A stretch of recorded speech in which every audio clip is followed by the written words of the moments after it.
Hey y'all, happy Wednesday. Hello, hello, hello. Happy hump day.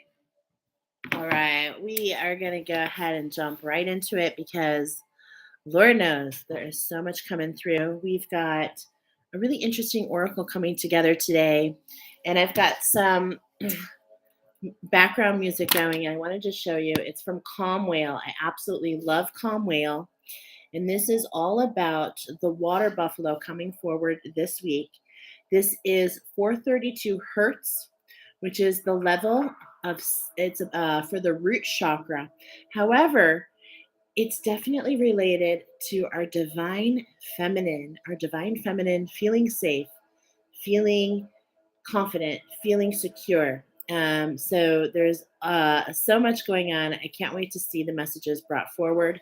So we've got this. I've tagged it in the details of this video. So if you want to check out Calm Whale, I love them, and they have a whole chakra series. So this is for the root chakra, and you can start here and you can work through. That's a really great thing to do.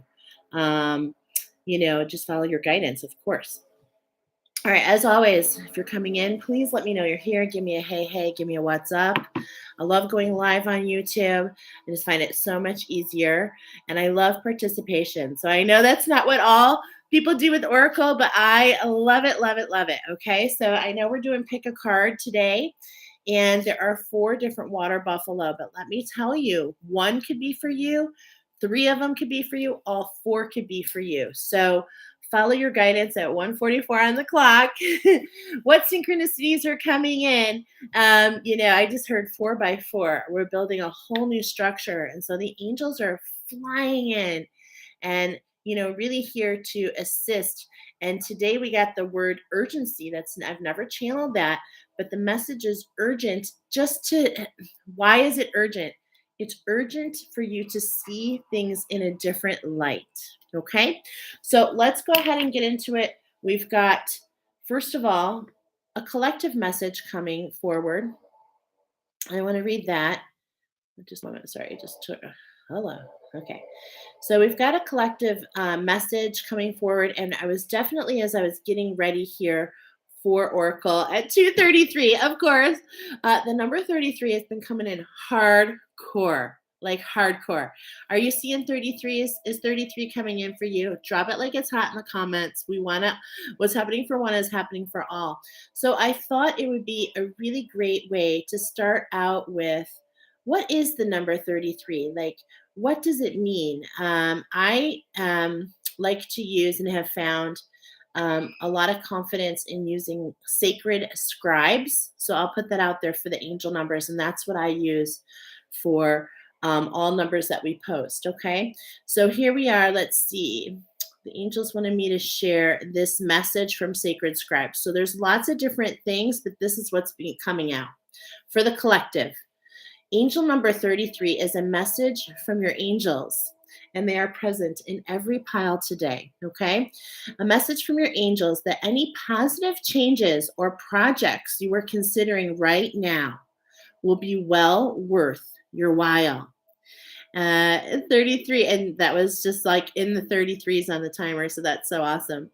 So that's some of the urgency. What are you working on right now? Because these are, going to be worth your while, and you will be assisted in the undertaking.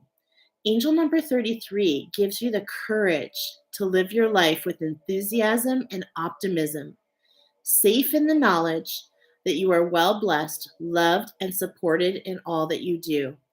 Live your life with joy, passion, and purpose, as this will manifest your true desires. Be prepared to expand and increase your spiritual development and awareness. So that is a great way to kick off this oracle, because the angels are definitely coming in strong in all piles today, and they really want to bring something to the forefront. Channeled message from the water buffalo. Now, first of all, okay, real quick. When I was sitting down to do animal wisdom, I was being prompted a few days ago, even though animal wisdom came today. And the animal wisdom always comes forward with the moon cycle. So we just entered a new shift in the moon cycle. And the animal wisdom comes forward as wisdom. Okay. So when you invoke the particular animal that week, and I encourage you to do so, you can, the animal comes forward as a guide for you and helps you develop that wisdom for the week. Okay. So, channeled message brought in, this time it was brought in with Archangel Michael, and that's what was so different. So, there's really a message here about our authenticity, really about our safety. Okay. So, I wanted to make sure I brought that forward because normally Archangel Jophiel brings in animal wisdom. So I was already surprised that Archangel Michael came forward and thought, in fact, I thought he was channeling a message to me. And then I got this message and I was like, are you sure this is you? And that's when I found out it was animal wisdom. So it was kind of interesting, but this time I got the channeled message first and then found out after. So here we go. And there's quite a bit involved here. So just hang with me. I'm actually going to pause the music so you can hear me because there's actually quite a bit of music, quite a bit of lyrics here in the channeled message. All right, here we go. Step right up and get your backstage pass to Wonderland, Slumberland. Take me away to brighter days. Different ways, it's all a maze. Left, right, left, right, left, make a choice. Walk, rejoice, sing, praise, be, found your voice, make it happen. Horns have blown, seeds been sown. You're not alone, never been, never will. 16, 7, 81, hike, catch the ball, receive the past. Step up and hey, bada bada, swing bada, take the bases, collect your aces, heart, club, diamond, spade. The roof, the roof, the roof is on fire. We need water to burn, shift, blast, magma, slug, lights out. Adrian! See me, feel me, touch me, heal me. Put one foot in front of the other. Marsha, Marsha, Marsha. Everyone stay safe out there. On, off, unplug, mute. Feel the beat, the vibe, the street. Stop, collaborate, and listen.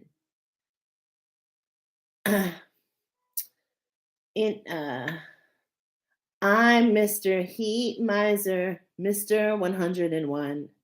Undo, unscrew, renew, relearn, shed the cage, the rage, turn to page, study, scribe, learn and do, walk. Don't run. Keep your hands and feet inside the ride. Yeehaw! And there we go. I tried to read it exactly the way it came in, and it came in with all those different songs. And I just think that you could listen to this oracle over and over, and it would just mean so many different things. So I thought the most interesting part I wanted to share before we move is collective message. I've been wanting to share the 16781. So the numbers come in and talk a lot. And so the number is 116, oneness, integration, comma, 7, magic, comma, 81, abundance in oneness.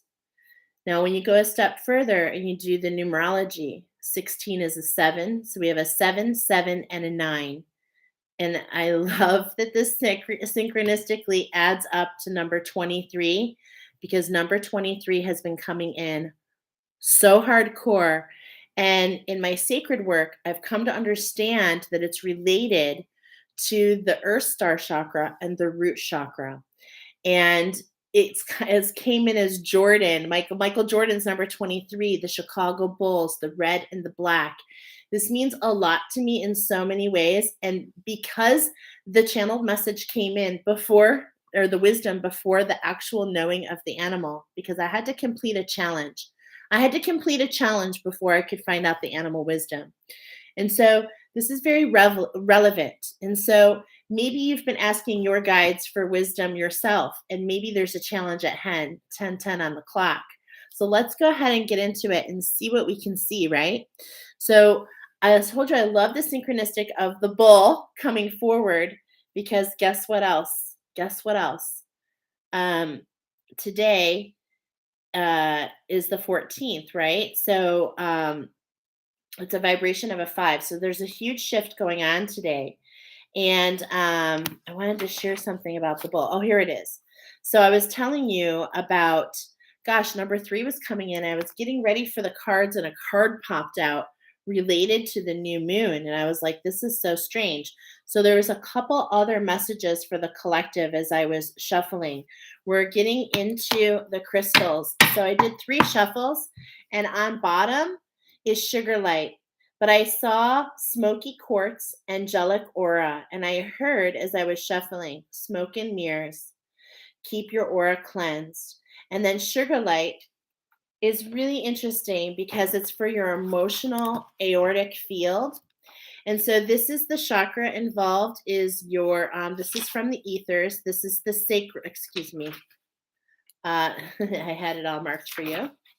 This is all about sugar light, the third eye. It's about the ethers, and the moon phase is the new moon. And so when I saw that the next new moon, because it prompted me to look it up, and I saw that the next new moon is on the 23rd, and we've got mirrored images here, I was like, shut the front door. So we do have on the 23rd, right before Christmas, we have a new moon in Capricorn, actually.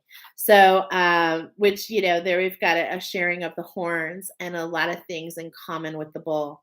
So I loved that. But we wanted to read this is kind of the overall theme for the collective, is that sugar light radiates purple rays into the emotional layer of the aortic field. Okay.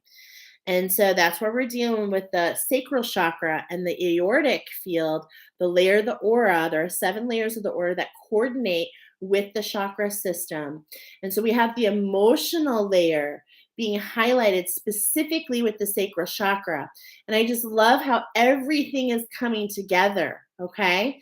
And so this really felt relative, because emotions can be calmed and balanced through the vibrations of sugar light, especially after shock, grief, or upheaval. If you've forgotten that you are a vast multi-dimensional being, this is the stone to heal with. It helps us to know, it helps us to know, this is so funny. I keep like switching to carnelian. Okay. It helps us to know that we are created by the same force that created the entire universe. It's especially nurturing for star children, or the part of us that feels alien in this world and wants to fly amongst the stars. So this is about coming in and grounding that effect and realizing that you are here. And I believe that these messages have to do with that, as this particular sugar light is all about finding balance so that you can get your vision. Okay. And we know that there's a pathway between the sacral chakra and the third eye. So this is just really coming all together. Okay. As the sacral chakra is the house of your divine feminine. And so there is so much more going on, my friends. And so I'm so excited to jump into this and grab some messages for us all. Okay. On the prayer card. So this is what we're going to be doing first. And then I love it because 23 came in the oracle, as you will see in just a moment. But on bottom for the collective, as I was shuffling the prayers, I saw change, love, and courage. And courage. So, we're seeing the sunflower here. And the prayer for the collective is divine courage is not the absence of fear, but a nudge that says, keep going, do it, don't worry, all will be well. You have to get quiet enough to hear it, Dear divine, may I feel your courage and your will. And what's sticking out here is you have to get quiet enough to hear it. Because when you take the colors of red of the root chakra and of the sugar light of that's highlighting the third eye, you get a magenta. And that magenta coloring is the opening of the chakras of the face that allow you to do what? To hear your own intuition. So let's go. What intuitive thoughts are going to drop for you? Feel free to drop them in the comments. I'd love to hear it. We're going to go ahead and get started with buffalo number 1, 1537 on the clock. This particular buffalo is the Asian wild buffalo. Now, what's really super unique about this one is there's two major types of water buffalo. We have the river buffalo and we have the swamp buffalo. So this is a river buffalo, actually. And what's really super interesting about this guy is there are fewer than 4,000 of these wild buffalo on Earth, the original buffalo that ran free. As many of the buffalo, just so you know, I learned a lot about the water buffalo. They are the number one domesticated animal in the world. In the world, they provide meat, they provide milk, they provide, for a farmer, you can farm 4 times faster when you have a water buffalo to help you to till the fields. So they are sacred amongst many communities, and they are coming in the most sacred way today. So I read something today about the water in your body is a temporary visitor. And so, as the water is in our sacral chakra and that houses our feminine, this really comes in clear. Okay, so here we have the Asian wild buffalo coming in, less than 400 of them on Earth. I was getting for you guys an activation up here in this area. The third eye, the pineal gland, the crown chakra are all going to be influenced. The place that came forward was Sri Lanka, which is a very spiritual place. Maybe that's something that you've been revisiting. And the major chakra for you guys is the heart chakra. Okay, as Sri Lanka is the heartland of Buddhism in particular, and there's a story that wants to come forward for you guys called The Water Buffalo King. And this talks about, it's really interesting because it talks about the mercade monkeys, which was the monkey that we got from the Atlas Mountains way back. And it was talking about the heart chakra of Mother Earth. And so the monkey gets jealous of the water buffalo because of how patient and kind they are, and really starts causing all this muck and tries to get in this fight with the water buffalo. And the water buffalo is just constantly coming back to the fact it's being recognized that everyone is being calm. And this is a phrase that stuck out in the story for you. Everything in the world is subject to the principle of cause and effect. And this is coming up for you guys, that there is a cause and effect of everything. And your perception wants to be switched. So let's get into it and see what's going on with this Asian water buffalo. For you guys, we have 2 oracle coming forward. The first oracle we're going to use is the fire oracle, the Archangel Fire Oracle, which is just like loving it, okay? And right on bottom, gosh, I grabbed it. Okay, both want to be seen. You know, this is really crazy because I saw these in the shuffle, and they were side by side just like this. And this is exactly what I meant to show to you. So we have Archangel Gabriel, okay? Now, Archangel Gabriel came in the most beautiful way last week. So this could be a build on for those of you that chose pile number 4, I believe it was last week. Okay, so that would be interesting to see. But look at the contrast with the number 1 presenting the pearl. Look at the waters in the background. I'm getting the Egyptian timeline here, and you are here to receive a very important message. The horns have blown. Okay, so it's like a passing off of the pigeon, and we're moving to the horn now. And this is what you're meant to hear. Okay. Wow. So let's go ahead. Pre-shuffled. We're going to get your energy in here. Here we are settling into, I'm just going to call this the red horse. Okay. So this is really bringing up this tribal vibe, this contrast between dense energies. I'm getting the red, the redness of the root chakra here.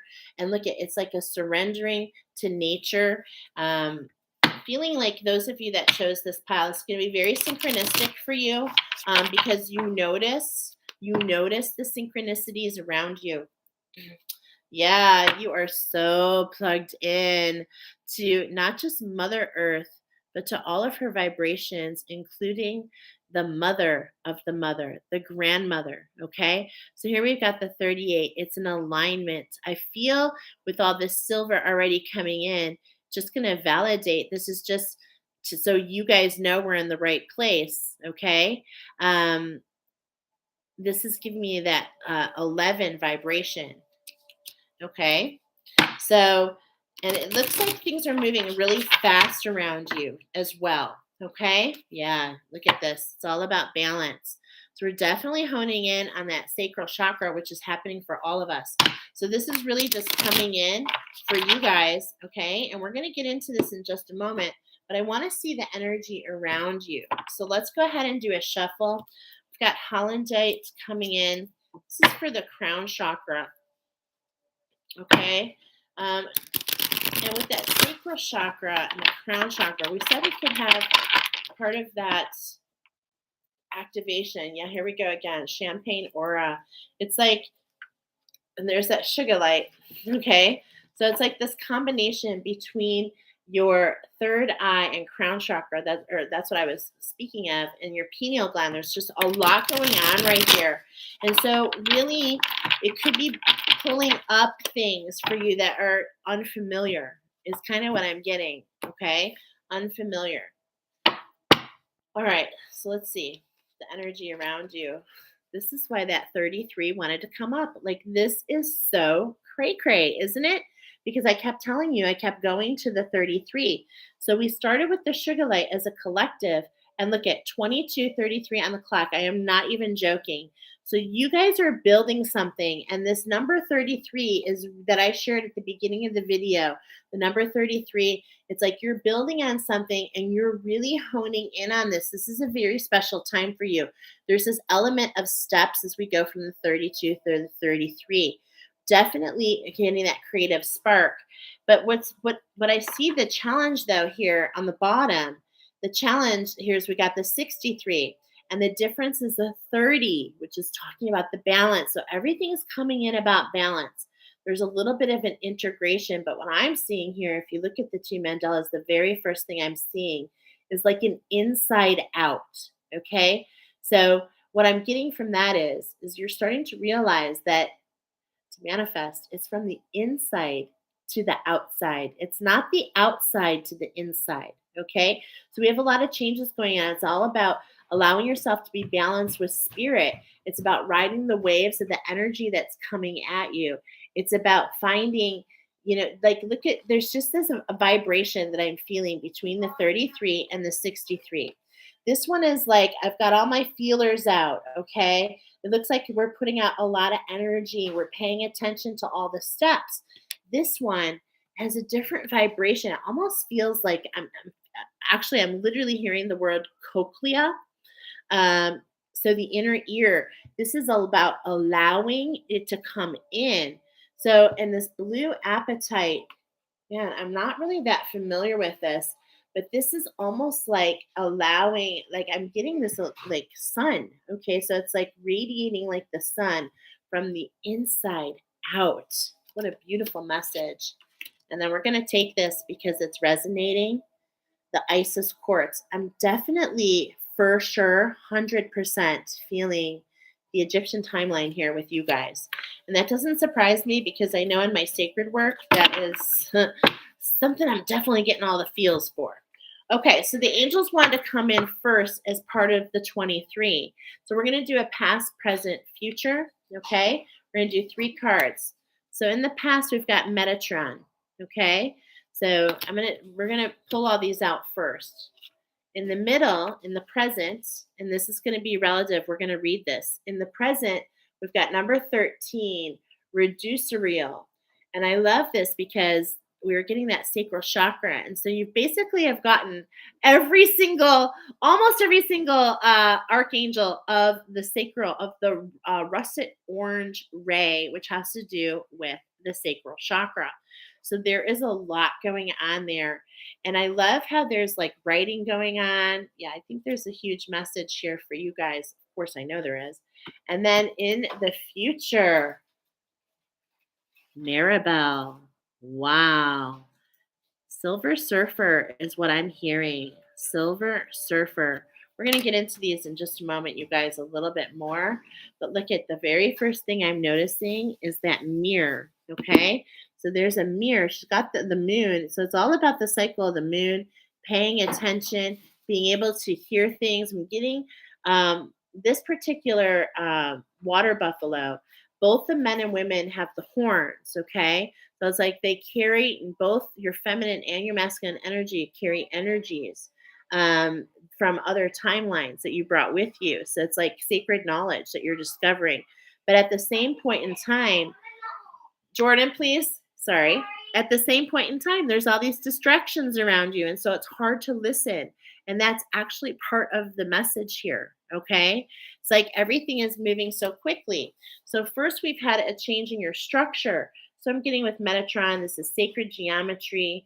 This is potentially, when I was working with Metatron, it was kind of like doing a cleansing of the dark matter on different timelines.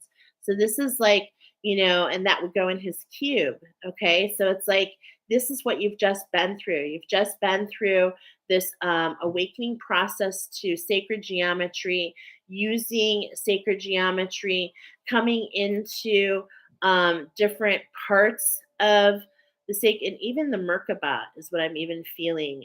So you've gone through a recent activation. Yeah, as I'm seeing the Merkaba on here. And look at all these different, look at right here. I just want to mention there's that shell, and it really stuck out to me. And I was hearing cochlea, and I'm getting a little buzz in my right ear. Could you have a new gift coming online? Seriously, we're going to find out because we're going to read this one. So this is in the recent past. You've just had a major, maybe he was a guide of yours. Maybe he just transitioned out. This is a general read, so it's a little different for everybody. But there's this whole, and what I want you to know for sure with Metatron showing his face is that you're so protected. Okay, you have a lot of spiritual support around you. So know that. Okay, but we're going to go ahead. The divine is also coming forward. The biggest message on bottom is to retreat. Retreat. And look at the gold. Retreat and alchemize. Retreat and alchemize. Solid. Build on solid ground. Okay, so this is letting you know there's some I feel like what's happening for you guys. Wow, I just saw what's on bottom. Okay, this is really speaking to me, and I have to bring it forward. Okay, so here we've got on bottom Archangel Azrael. Okay, now when I see Archangel Azrael coming here, that's letting me know that you've really been facing the fire. What I mean by that is your feet have been to the fire, so to speak. There's been some revelations that have come through, and this is why Metatron is coming forward. You must know that you are so surrounded, and I feel that you do. And so this is going to allow you to develop this communication to your angels, to your guides. And this is the part where we're hearing in the channeled message. What's coming forward is the part where it says scribe, right? So it's talking about becoming a turn to page, meaning You turning to the page, journalizing, writing down the things that are coming in, because there's a lot of information coming in, a lot of creative things coming in. And just like the channeled message, it can feel scattered. This is why it's important to journalize, because it's almost like little puzzle pieces that all fit together, or these thoughts lead to other thoughts. Okay? So this is really giving me that, Azrael is giving me that Egyptian timeline. It's the angel of death. This is, Azrael really showed his face in the Egyptian timeline, taking the firstborn of all, the first son, right? The first son, the firstborn son, and the firstborn of all the wild beasts, including the water buffalo. Okay? Wow. So, yeah, I'm feeling that. I'm feeling that so much. Begin to explore. Okay, begin to explore. So there's something new coming in for you guys. We're gonna have the divine also. So we've got the 33, 3 cards from the angels, 3 cards from the divine for your pile, and then we're gonna read number 2 in the first one and number 3 in the third one. So, excuse me, I didn't cut. All right. So in your recent past, make a plan. Okay. So I feel, and that's under Metatron. So there's a structure. I feel that there's a structure that has come in for you. Okay. And under the center, we've got being true to yourself. Being true to yourself. And this is, if you notice, there's a harlequin, and I'm noticing that. And I'm feeling harlequin, like think harlequin. She's got the half red, half blue going on. She's got, that volatile, she's got some volatility. This is because we're going through your heart chakra and we're seeing the truth for what it is. We're seeing the truth for what it is. You're literally going down into those lower chakras, and you're getting, be true to yourself. This is so interesting. And on the third pile, focus on success. Okay. So this is all about, and I'm feeling some heat here. Okay. I'm feeling some heat. Are you going through a purification process? Are you feeling the heat? Are you, especially maybe in the middle of the night? Are you being woke up in the night? I feel like there's a purification process going on. And this is what's coming under that fast, where it's coming. So let's get into this a little bit more. We're going to start with the archangels. Okay, so we got the number 23 coming back and forth. I'm sorry, forgive me. I'm looking. Here it is. Which, if you missed at the beginning, was the number 23 takes me to Michael Jordan, takes me to the Bulls, and for that to coordinate with the water buffalo, because the male buffalo are called bulls. Okay, so it just seems really fitting. And what's really for you guys is the heart chakra, but it's overall affecting your creativity. Okay, so that's where you're going in through your heart chakra, which tells me that been working on this heart awakening. And for you guys, I'm feeling the heat. So I really feel that you've had this heart awakening. I feel like it's been going on for quite some time. And for some reason, there's a little bit of urgency about wrapping this up, okay? About wrapping this cycle up so that you don't have to wait for the energies to realign. Reducial, creativity, shown here resembling famous English writer Oscar Wilde. Gentle I'm probably saying it wrong, forgive me. Reducial is the archangel associated with poetry and the arts, known as the angelic muse. He's a wonderful being who can help you with any creative project you're working on, providing you with inspiration and wisdom. He'll stir up your passions and help you to remember all the things that get your inner fires and inspiration constantly burning. His message is, you are a creator. Don't allow doubts to hold you back. You are gifted in inspiration and you can do it. All you have to do is start. Begin your creation today. Wow. Reducio will show you how to sow your artistic seeds. And in the channeled message, we got the seeds were sown. So this is in the present for you right now. The position is in the present. So you can give birth to fresh new ideas and let your true gifts and talents come alive.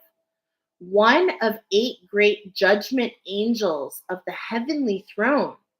Wow. Reducerial is one of the few angelic beings who rank even higher than the mighty Metatron. And look at the mighty Metatron was in your recent past, and now you've just gone up on it. What? That is just amazing. And oh my God, you guys, holy moly, how did I not notice this? Number 31. Ready? Number 13. So we've been getting this mirrored. And of course, what do we see here in the reflection is the mirror. So mirroring images, okay? So this is potentially what's going on with you is a lot of triggers. This is what I'm feeling. There's fast moving energy around you that are triggering yourself, okay? That's triggering you. But this is what's so important for you. Remember to be true to yourself. You can allow the energies that are coming in to exploit. In a lot of ways, it's like the universe is challenging you, okay? It's like challenging you. So here in the recent past, we're seeing balance. Okay, we're getting balance in oneness. And in the present, we're getting be at one to balance, which means seeing things in a different perspective, seeing things and being able to flip the script and being true to yourself and not allowing the actions of others to switch you in from one side, from Dr. Jekyll to Mr. Hyde. It's all about holding and harnessing your strength. Wow.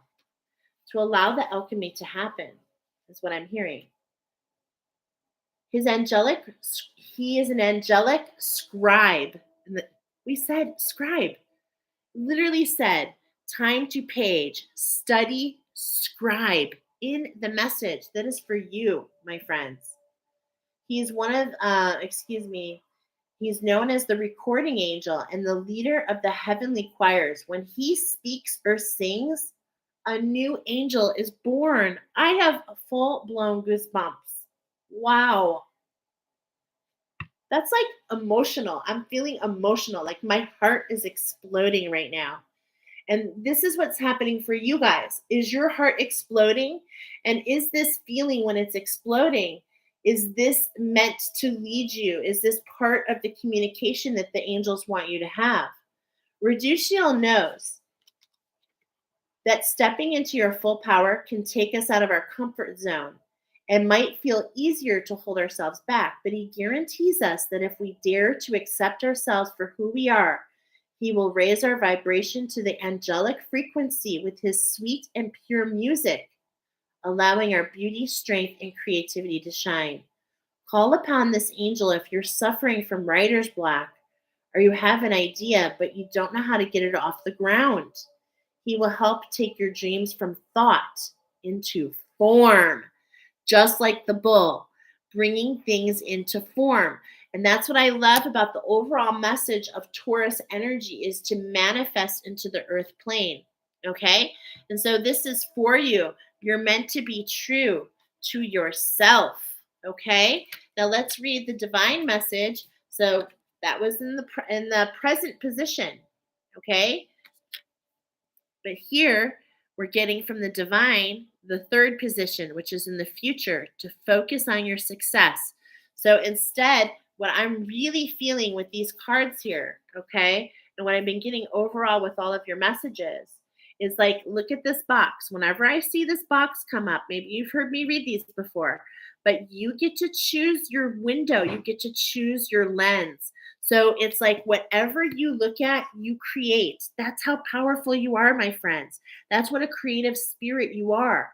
Is like whatever you build on, you will create. And the message here, my friends, is not to build on shadow, but is to build on love, to build on connection, to build on alchemy and hope. Focus on that success. Hold that vibration. Okay? So I'm sorry, I'm like all over the place. Let's go ahead and read Focus on Success from the Divine Oracle. For you guys, there is a pile number one, there is a deep alchemy happening for you as you're going. And I love this because you're the wild water horse. You've been running free, and maybe that has a lot to do with your message. There's this message about being free, but in a way, what I'm getting, I'm sorry if I'm going off on a tangent here, but I've got to share the message that's coming forward, is like it's like that in itself is a script which is holding you hostage. This fact that you think that potentially, okay, potentially, and it may be triggering to some of you, but potentially the fact that if it doesn't feel free, it's not for you. And the reality is that we're getting make a plan, be true to yourself, focus on success, and we're literally seeing structure. We're literally seeing Metatron came in to talk to you about structure, and you've got all the creative spirit right now to express that structure. But it's like this is what we're getting with you, cause and effect. If you don't have a structure, if you don't know what you want to build, how can you build it, my friends? There it is. How can you build it? If you don't like, that's the whole thing. If you don't know the destination, how can you get there? Okay? So this is definitely coming up for you guys. Wow. Okay, but there's a message here. Focus. Sorry, these are not in any particular order, so I have to scan. That's the only thing I don't like about this particular. Focus on success. Number 7.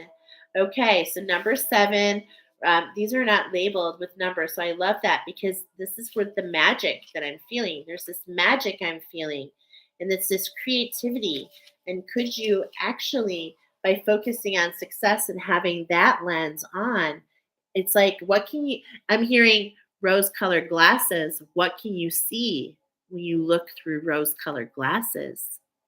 Wow. Your divine energy reminds you that the way to create the success in the outer world is by first creating it in the inner world. And weren't we saying that from the very beginning? Weren't we saying that when we were getting the blue apatite, the crystals, right? We were talking about going from the inside out rather than the outside in. And this is the mirrored effect.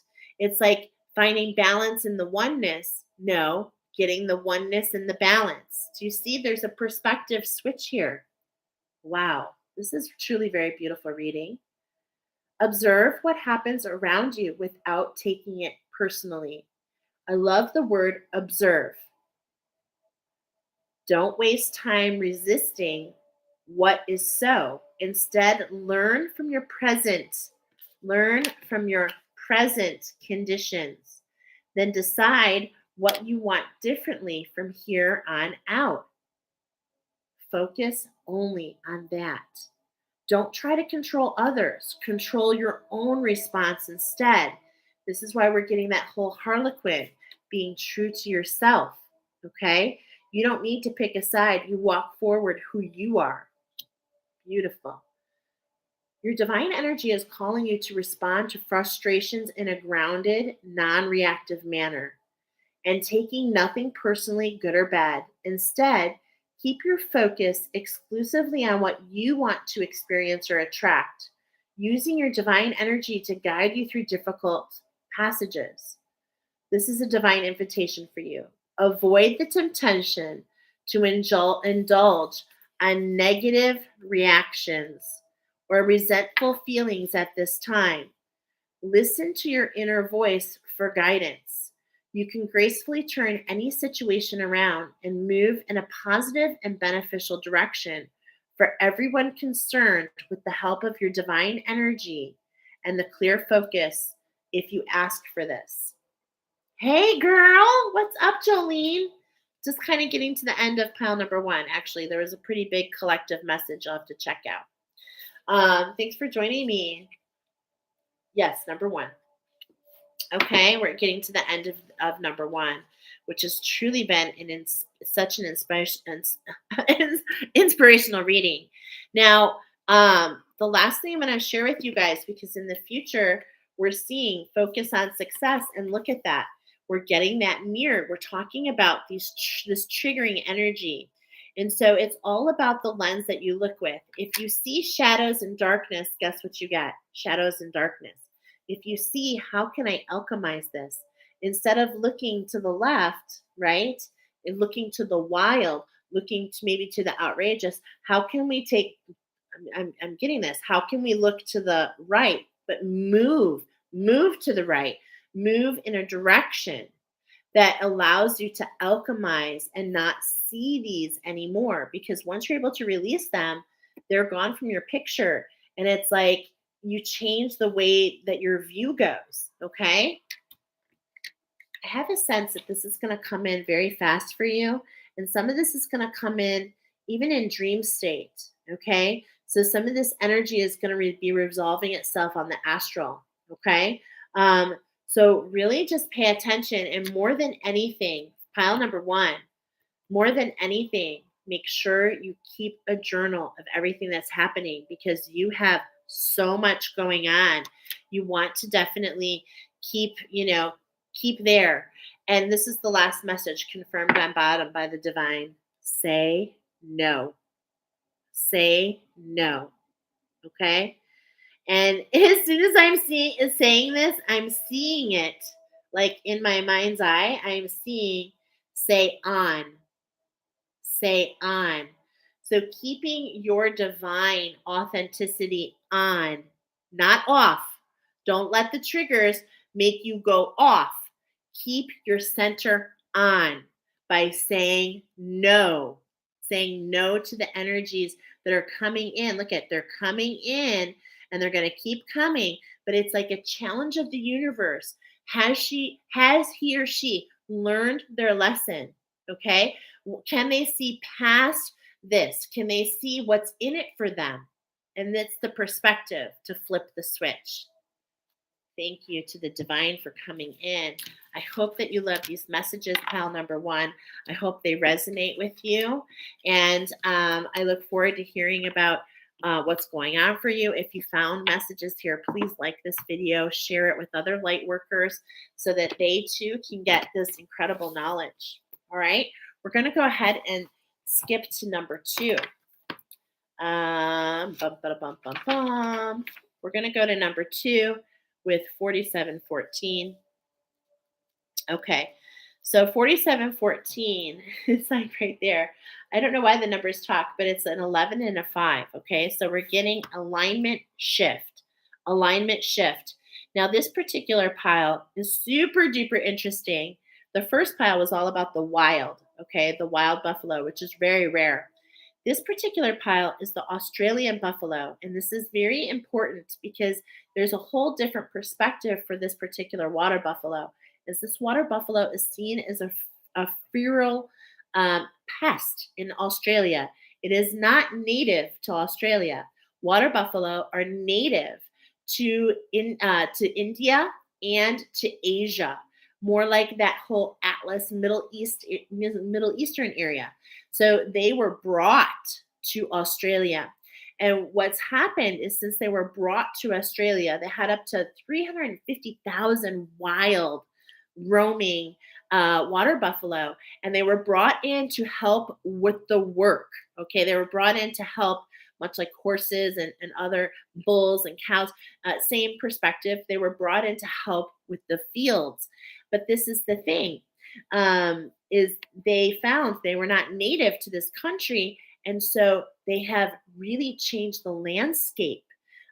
Because water buffalo love to be in water, and Australia is down under, and it's a totally different landscape than the landscapes that they grew up in. Jolene says, I felt drawn to number 2 and number 4. Okay, perfect timing, girl. Okay, so, but I love that, because in Australia, what we're doing here is we're highlighting where there's 4 different chakras being highlighted. In this particular chakra that we're highlighting for pile number 2 is the solar plexus. And I love that it came in to be the Australian buffalo, because that's where Uluru is. We were there last week and we were seeing the water coming down. This is all a continuation. So it's like there's a story that's coming forward. And for those of you that chose this pile, the timeline we're absolutely getting is the Atlantean timeline. There's been so much happening on that timeline. And so there's this really deep alchemy.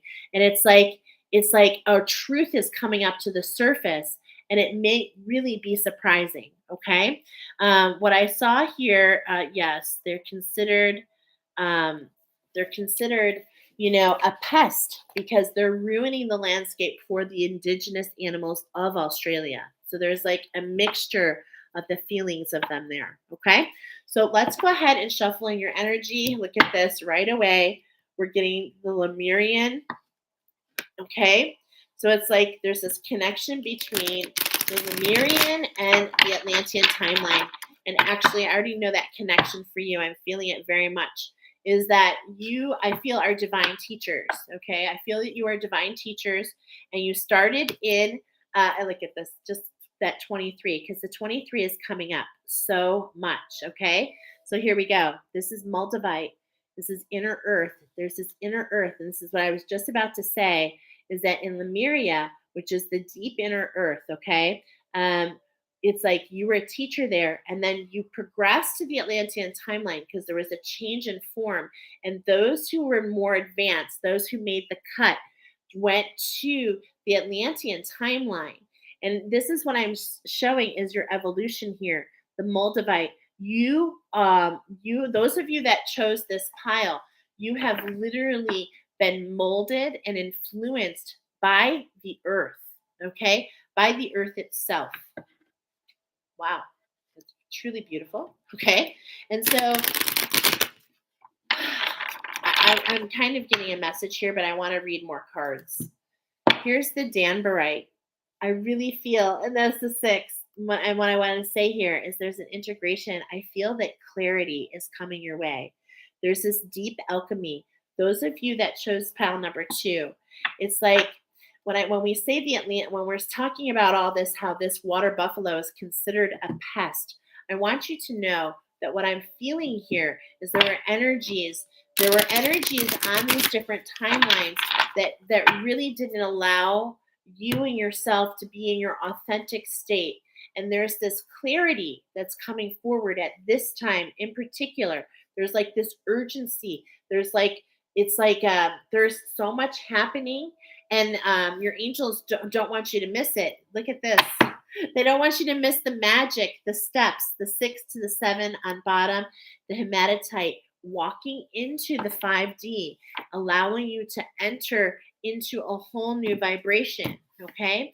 And so you're doing a lot of deep alchemy is what I'm really feeling. Okay. I love this because I'm looking at your pile and I'm like, oh, what came forward for you guys is we've got the runes. The runes themselves would talk about going deep. Okay. So let's go ahead and see what's the energy around you. Number 58, number 13, which is a 13, which is a 4. There's a change in your structure. And if you look at this, do you see how earthy it is? Do you see how it's what I'm feeling here is there's like this vibration. The earth itself, the vibration of the earth literally affects your energetic field, and vice versa. And vice versa. Beautiful. And then all the way in the center is that gold. I just felt my heart quiver. I just felt a heart quiver. And so there's this sense of fatigue that I'm feeling. Okay, and there we go on the bottom. I'm noticing the first card was 23, which made a 5, and you said a 6 and turn a 4. Okay, so look at that. Thank you, Jolene. Yeah, 23 made a 5, and then a 6 and a 4. And it's like things didn't. I love that you're bringing that up, and this is why I love when people share. It's like moving up the line. Yeah, moving up the line and not necessarily connecting the dots exactly, right? It's kind of what I'm feeling there. It's not. It's like there's like it. Yes, an increase a vibration, the steps. But at the same point in time, for those of you, because I feel this is you, those of you in this, you're going deep, and you're going deep to do what? To bring that teaching to this timeline. And so it's happening very quickly. I'm getting that it's happening very quickly. So let's go ahead and get into what wants to come forward. First is the runes. So we're going to go ahead and pick 3 runes. I'm going to go ahead and do this a little bit. Ooh, X marks the spot. I love that. I love that. We're going on a treasure hunt. A very, very important treasure hunt. Oh my gosh. Okay, I've got full-blown goosebumps, what I'm seeing here. Okay, so this is facing me. All right, so I'm going to go like this for you. Okay, so what we're talking about today is the past, the present, and the future. So in the past, there is a challenge that came through that took you off course. It threw you into an alternate, I want to say I was about to say an alternate dimension, an alternate universe. Okay. So it's like here we're on path. This is our path. Okay. So I want to hold it. This is our path. And something came in to take you off course. And it really became a cross to bear. But at the same point in time, it's like X marks the spot. So this is really telling me that those of you that chose this pile, you've been on a quest. You've been on a journey. I mean, we're all on a journey, but this has been a quest. And I want to highlight this year. It's the quest of the heart, the center. Because if you look here in the center, if we turn it, the X marks the spot. What's in the center of our chakra system is our heart. But you guys have gone from the heart and we're going down, okay? So it's like the entrance to the gateway is the heart, and you're going down into the solar plexus. And then further down, and this is what I'm seeing here, and this is where I'm getting this information. Look at our path. I'm going to stack them on top of each other so you can see the story. There's a story here. Okay. Oh my gosh, it's hard to hold these. They're a little tiny. Okay. So we've got our path. We had something come in, and it's like, look at this.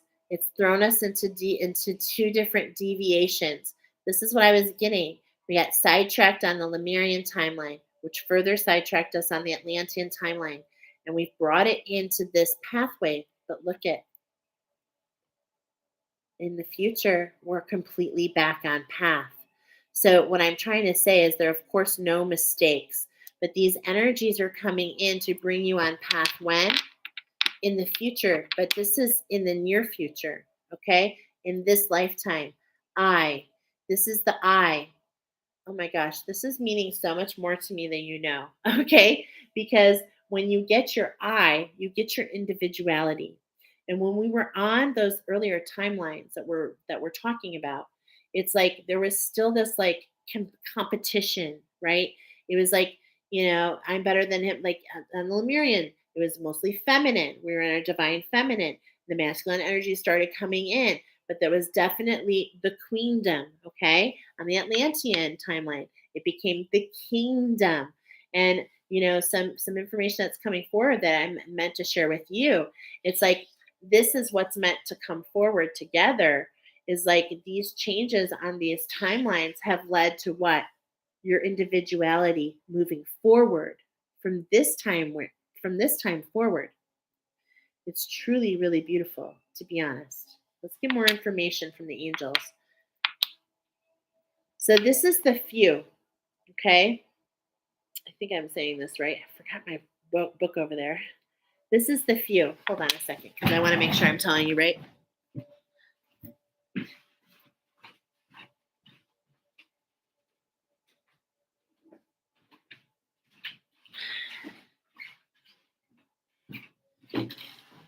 It's so funny because when I talk about the, now of course these are made of bison. So this is even more special. My staves are made of bison bone. Okay. So this is almost like, now bison is not the same as water buffalo, but there is, they're in the family. You know what I mean? So this is your ancestors, the ancestors coming forward to show you, the few. Okay, page 68. So this is what wants to be read. Oh my God, you guys, this is so crazy. It's all about abundance, okay? But look at the stav means cattle. Wow. Corresponds with gold. And what were we talking about? Going down to alchemize on those lower timelines, going down deep to alchemize. And this is what's meant for you. Norwegian rune poem. Money causes strife among kin. The wolf grows up in the woods. And I feel like literally this is so relative. Like, and I'm taking it literal for you, pile number 2, is the money causes strife among kin. And that's where I'm feeling that Atlantean timeline. It's like we had everything, but it was still not good enough, right?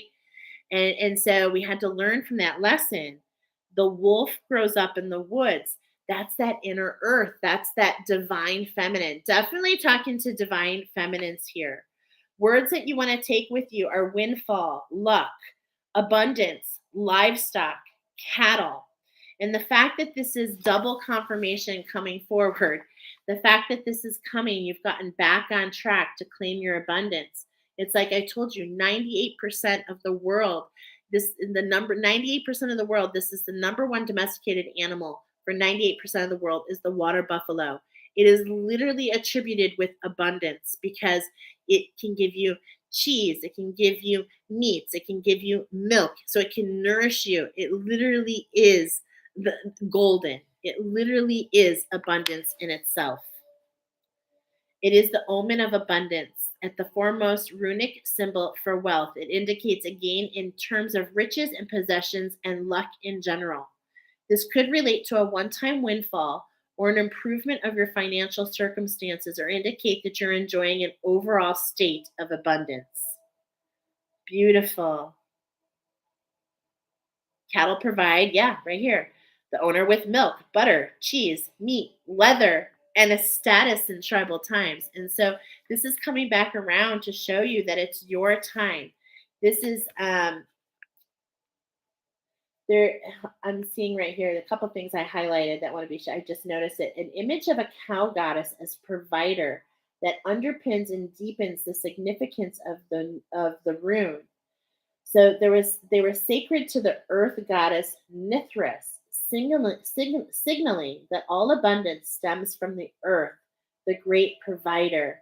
And those of you who chose this pile are literally like part of the earth. I mean, we're all children of the earth, okay? We're all children of the earth, but there's something really special about you guys and about your ancestors, okay? I can just feel it. So, after all, everything we own, eat, drink, or enjoy has sprung from the land or sea. Here, fruits from her cornucopia, which literally means horn of plenty. And so the water buffalo is coming forward with its horns, to let you know. Now, this particular horn is very interesting compared to the pile number 1.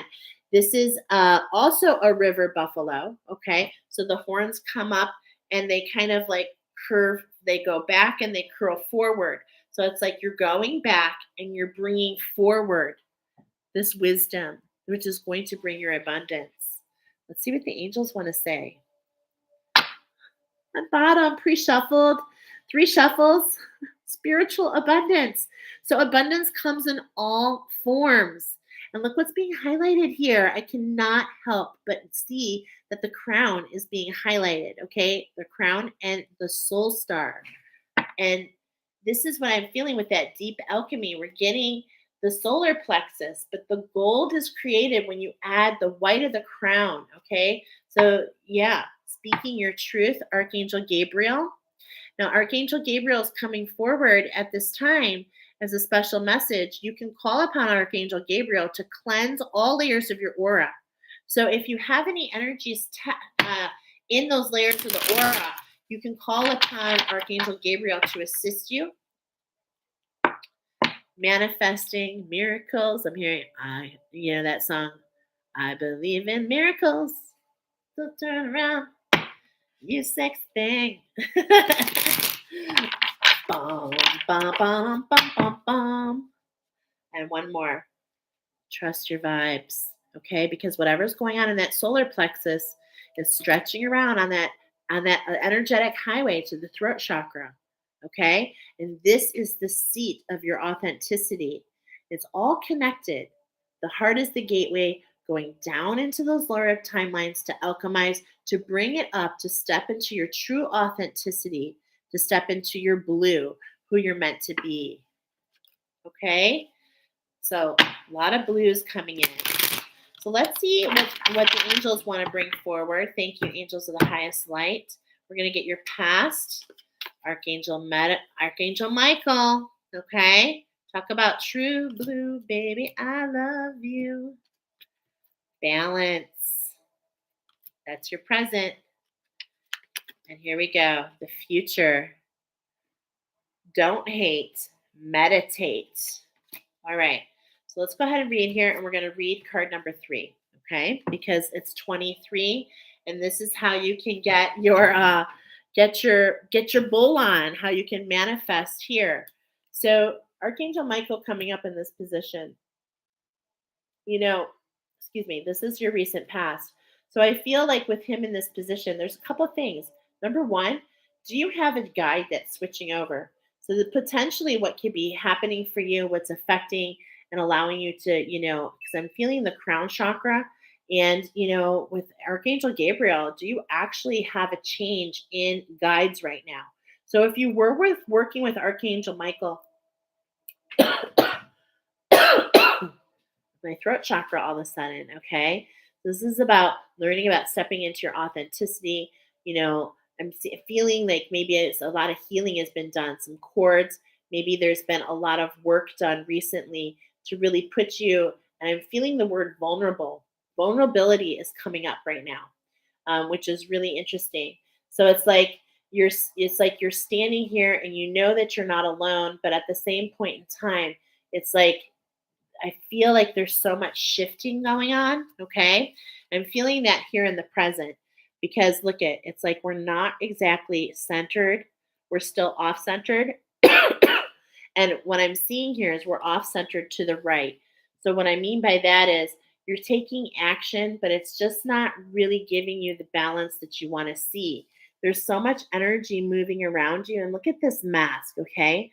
I love that the silver and gold is coming in together. And there's quite a few things I see here actually. Okay. So the mask, and it's like in gold. Okay. So it's like you go down and you get the mask, and then look at with the silver, that's where the energy picks up a little bit to bring you back on center.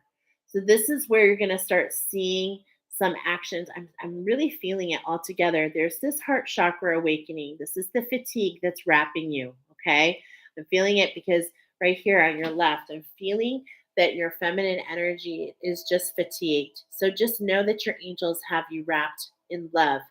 And I'm feeling the need to share Archangel Shamuel, to call upon Archangel Shamuel to wrap you in his pink light, okay? So that you know you're supported, because I'm feeling some vulnerability. I'm feeling some isolation a little bit. And it's like, it's nothing hardcore. It's just like there's, it's the word I'm looking for. I know it's at the tip of my tongue. There is this longing. That's what it is. The word is longing. There's this longing for something that is meant for you. And it's like there's this mask because it's hard for others around you to understand this longing. It's even hard for you to understand in some sorts because it's so deep. Okay. Yeah, I'm really feeling that actually. Okay. So this mask of alchemy is really going to come up, and this is in the present. So I'm feeling like there's some energy fast moving around you, that's spirits coming in. That's that masculine energy coming in to move things more in center, so that your feminine energy doesn't feel so vulnerable, so open. So um I don't want to say scarred. That's not the right word. I'm having a hard time finding some of the words here. But then look at it's like you call upon, and it's like get into that meditative state and realize that you're not alone. It's like you instantly plug in, and it's like those angels, those guides, they provide so much comfort, right? It's like once you're in that place, it's like you just feel so connected and everything makes so much more sense. And this is really a testament to what's going on. As I'm reading this card, I'm seeing a just shift in the light, to be honest. And there's a shift here as we go from the present. Do you see? It's like the same wings.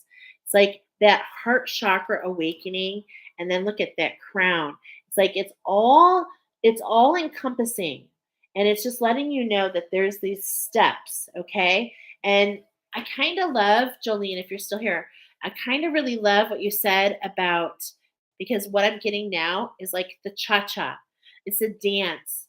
There's a dance that we go through life, and it's like we take one step forward, two steps back, and it feels like it's not the right place.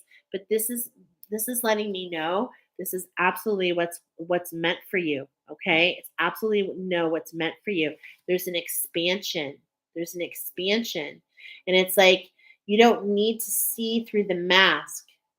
It's like because you see in your soul. You see in your soul. And when you see this in your soul, when you see it in the inside, it radiates like a sun on the outside, and it just clears the path for you because you have your eye, because you have your individuality. And what's coming up is some of the work that I've been getting familiar with Gigi Young about the eye. That's why I found this very, uh, very inspiring.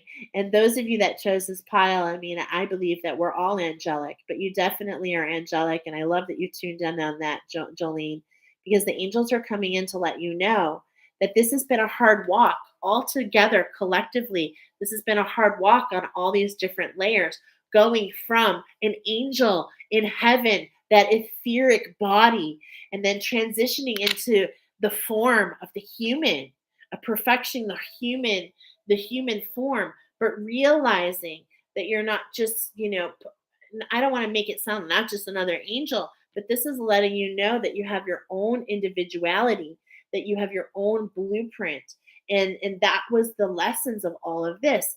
So it's like we've learned from these lessons, and we're going through a time where we're going back through and cutting the cords to what was, so that we can get back on path to move forward into our abundance. We're meant to experience the flip now. It's like we went through all those experiences to understand the perfection of our human nature to begin with. But now we're going more in the other way and realizing that we are everything in between. I hope this is translating what I'm trying to say. It's like, in a way, we're going back to the ethereal. We're going back to knowing what we are, realizing we are all in between. We are divine in all perceptions. And whatever lens we choose to see with is the lens that we live with. And so the deep message that's coming forward here is you, my friends, you have done this. You have done it with grace. You have done it with authenticity. And you are divine teachers. With the archangels coming forward in your reading, I already know you are divine teachers. And you coming back on your path enables you to hold the space for others who are following, and I want to put this in the right way. They are not following you or me, but they are getting the guidance. They are getting the insight to participate in this oracle, to come get their messages, right? Because it gives them the insights to find their individuality. These are thought starters. It's all about what it prompts for you and what step it takes you to, right? So these are just synchronicities. It's truly very beautiful, to be honest. Okay. I hope that resonated, pile number two. Yeah, I'm feeling it so strongly. It feels very beautiful. And you know what? I want to say pile number two, I'm getting full, getting goosebumps. Oh, I'm getting emotional. Okay.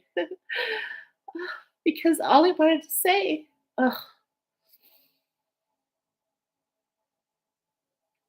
Man, all I wanted to say is your mission collectively through all your lifetimes is extremely sacred.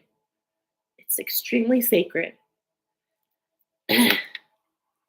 Yes, I can feel that. So on bottom, I knew it was gonna. I just didn't even know it, but I knew it. I knew it. Archangel Sandalphon is on bottom to confirm for you because it's like as an angelic form, the vibration of music is what's coming in the most. That is the frequency, that is the vibration, that's what can move energy. That is the sweet sauce, which is why we have it playing in the background. But Archangel Sandalphon, could he potentially be coming as a guide for you? So if music is really talking to you, that is his thing. And he is Archangel Metatron's brother, and he is another one who's been here on earth. And I really feel those of you in pile number 2, I feel if you don't know already, you are a true angelic in earth form, and that is you're meant to teach others that this is all of our form. Okay, I really just feel it with so much with so much sacredness. Is you're literally part of the effort to bring heaven to earth, and it starts with who? Starts with I. Starts with you, my friends. Beautiful. Ooh, that was beautiful. Oh, hey, girl. What's up, Nat? I just finished pile number 2. Beautiful message you just came into. Let's get our prayer for you. Okay. So let's go ahead and just shuffle in your energy and leave you all with a prayer. Pile number 2. Here's your prayer. Look at this. I mean, are you totally everything happening to you is alchemizing for you to step into your authenticity. It really is. And I feel the use of your throat chakra. And it's like, this is what's all changing. This is the spark, the metamorphosis. And then look at the snowflake, the unique pattern. Oh my gosh, so gorgeous. What do I no longer need? Help me, God, to release whatever people, places, or things drain my vital essence. Show me what will fill me with enthusiasm and joy. And I love that this came up and it's talking about spaciousness. And right as I'm reading it, I'm being prompted to share what I've been doing recently. And it might just start a thought process for you. But whenever I'm doing my sacred work and whenever I'm all done, the last thing I like to do is what I call my release intention. It is my purest intention to release all energies on all timelines, dimensions, realities that are not of the light. I release all energies that do not serve my highest good. I release all energies that have served their purpose and want to go back to the universal flow of energy. Thank you, angels of the highest light, for transmuting anything that is released. And so it is. And so I'm sharing that with you because I think it has relevance. Okay. And on bottom, this is just really so beautiful, honestly. On bottom, eventually the individual ego's drive to make things happen falls away, replaced with a relaxed, trusting openness to answer as they arise. Thank you, Divine, for letting me move with the flow. And so it's this authenticity, my beautiful river, water buffalo, which allows you to move with the flow of the river. And that is the hugest message that's coming through. Is don't paddle upstream, my friends. There's a current already guiding you. Just allow yourself to be in that current. Allow yourself to be in that boat of your structure, but allow yourself to be guided more than anything. Beautiful. Beautiful. I got all the warm fuzzies with you guys. All right, so we're going to move on to pile number 3. Pile number 3, 119.05.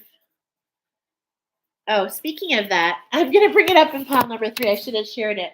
We ordered pizza tonight, okay? Look at my number here of my pizza order. 1115-770. I was like, are you kidding me? The numbers have just been talking. They have been talking. Okay, pile number 3. You guys are not, which one are you? Oh, you guys are, hold on, I have to look real quick because I didn't take notes. I have to look at the picture real quickly. Forgive me. I think you guys are the farmers. Okay. What I mean by that is, oh my God, forgive me. Forgive me here. I'm having a hard time finding my photos. Okay. So you guys, I'm pretty sure pile number 3. Yeah. Okay. So you guys have first of all, a very big message for you is number 1. This is a zoomed in photo. It's a little blurry, okay? But what you cannot see when you zoom out, when you look with the eagle eye, when you look in the mountains, and we're getting the crown chakra for you guys here. Pile number 3, and I'm showing the water buffalo, and he's crossing a bridge with a farmer behind him. And in the background are all the mountains of China and Tibet. And it's just beautiful. So we're getting the crown chakra specifically for you guys. And what's really coming up for this particular pile is this feeling of of what this water buffalo is doing for you. What I mean by that is what it does for farmers out there. It allows them to move and to have to be able to farm 4 times faster, to be able to do 4 times more. It allows them to feed their family, allows them to be prosper. The word that's coming in is prosperity. Prosperity. All right, there's that crown activation. Okay. And I love that it's the 6th. We're in the 6th year. We're in a 6th year. A lot of integration going on. Okay. Tons of integration going on. Charoite. Okay. So this is an upgrade to the 8th and 9th chakra. So it's not only the crown chakra, but the soul star chakra. And what it does is your third eye has to be open. So this is telling me that your third eye is open and you're getting activations to the higher levels of that.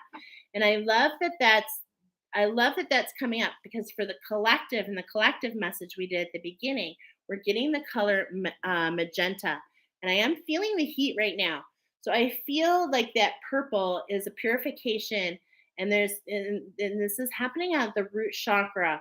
There's a lot going on with you guys. I can feel it, but I'm literally feeling the burn, the purge, a purification process is at hand. And it's unlocking with that with that charoite coming up. Charoite, I think charred. It's unlocking previous traumas of being charred, being literally burned. But we're going into the higher vibration of this. Okay. When I say burned, I'm using that lots of different ways. Could have been figuratively, could have been literally, but it could also be betrayed. And so we hold these in pockets around our face. And what do? They block our voice. They distort our vision. They distort our thoughts. Okay. And so that's what I was feeling with that charoite. And there's that ruby. So the gears are shifting, my friends. Pile number 3, the gears are shifting to bring you into your queen, to bring you into your power. Yes, very much so. All right, let's get the energy. So those were little highlights, finding out where we're at. On bottom, we got that hollandite. So there might be a connection between pile number 1, okay? Because it's like there's a structure shift. There's a structure shift I'm seeing here. And if you can see it, even this mandala looks a little blurry around the edges. You see the star in the middle? How beautiful is this? So it's like when you're focused in, when you don't have the right focus, this is what's coming up. Okay, as soon as I'm about to say that, I got something else come in. And it's that phrase that I see going around a lot on Facebook. And it's like,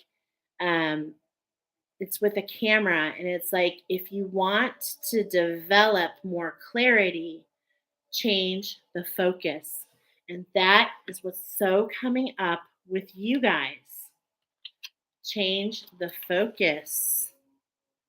There is a shift in activation at hand. So this is an alignment.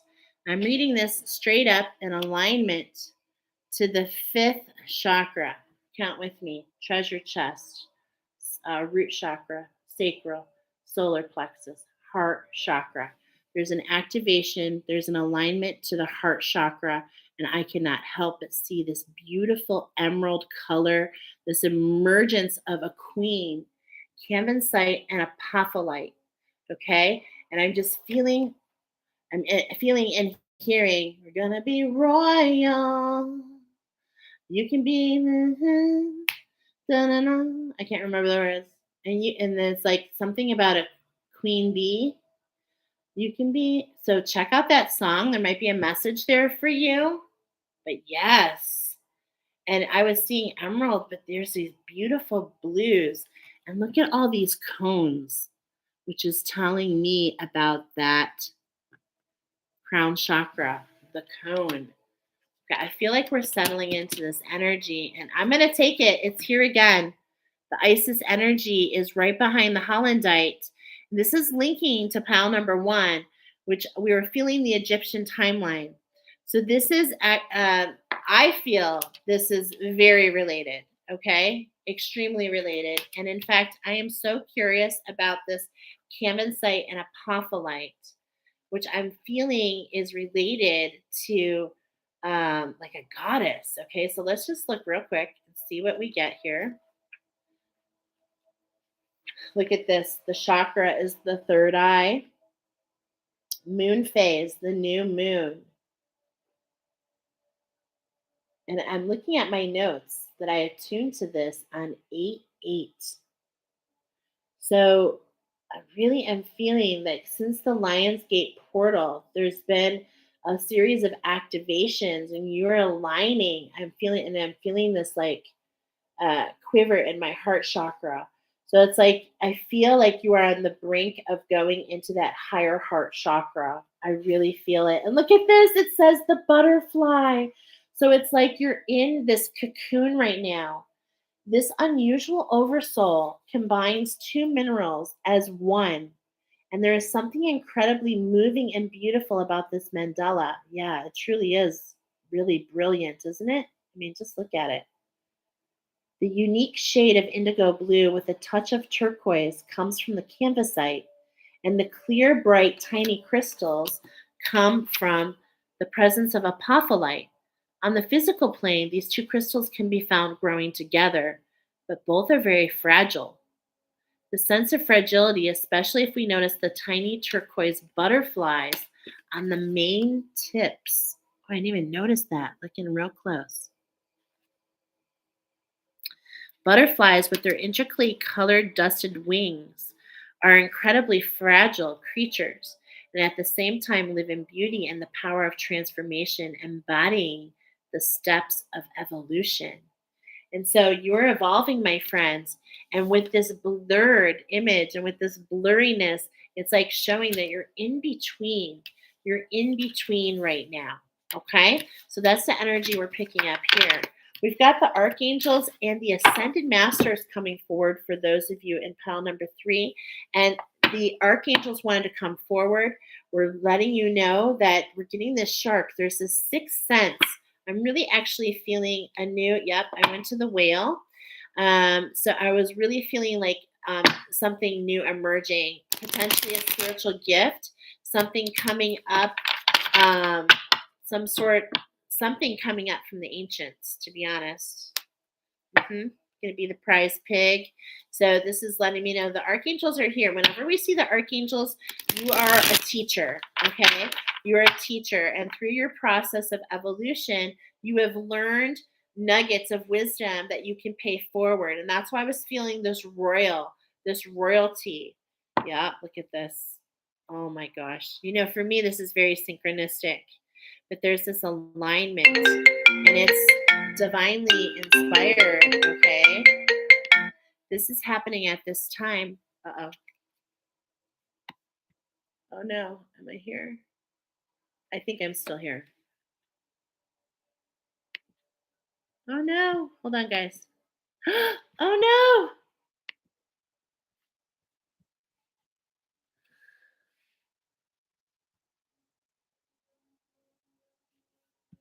Gabby? Oh no. Are you freaking kidding me? Okay. I thought I got disconnected. Please forgive me. Okay. So the deer, are you feeling disconnected? Because it's about to connect for you. All right. No, there's an alignment going on. With that 55, we're getting an alignment through your heart chakra, an alignment between your masculine and your feminine energy. And this is really going to be manifesting for you. Pile number 3. Now, you are the swamp. Okay, so you're the another variety. You're the swamp water horse, which means that when I'm saying that, I was getting more like of a fire energy. Okay, um, more of a fire energy, more of an earth energy. Okay, so let's go ahead and see. We've got in the past, we've got the elephant. That's letting me know about that heart chakra. Open yourself to true abundance. So this is letting me know what I'm getting here is that heart awakening. And look at the colors with the blue and the greens. This is really letting me know that you're maybe you just went into that higher heart. So I really am seeing the heart awakening. And are you just getting over that hump? I feel like you are, pile number 3. I feel like that you are, and there's this nourishment coming your way. Okay. There's this ability to forecast and to look ahead. All right. And we're definitely getting the Egyptian, the African animals here. This is all coming for purpose. Now, the donkey as well. Okay. So this is okay. So these are the 3 animals coming forward for you. And we're going to read about the giraffe.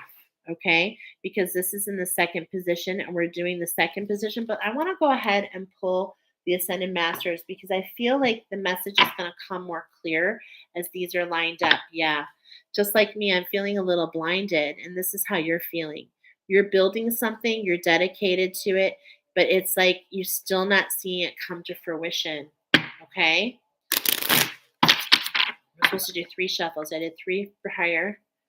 And could it be, here's that crown activation that I was feeling. Okay. There's an integration going on. It's like, don't be setting your laurels. Make sure that you're still, doing, especially when it comes to your own protection, preservation, preserving your energy. It's like, don't stop doing those things because in a lot of ways, with the Ascended Masters and with this alignment, to the 55, it's like the the more you go, the more you need those reserves. Okay, I don't know if that makes sense what I'm trying to say here. Okay, so let's go ahead and pull in the past, impartial. Okay, so it's just about staying centered.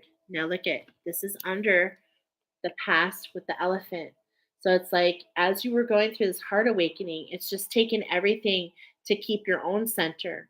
It's like you didn't really want to go too far to the left. You didn't want to go too far to the right. What I mean is in there was this there was what I'm feeling is this lesson and wisdom of being detached. Okay, being detached and following your own inner guidance, and that's what this particular card represents.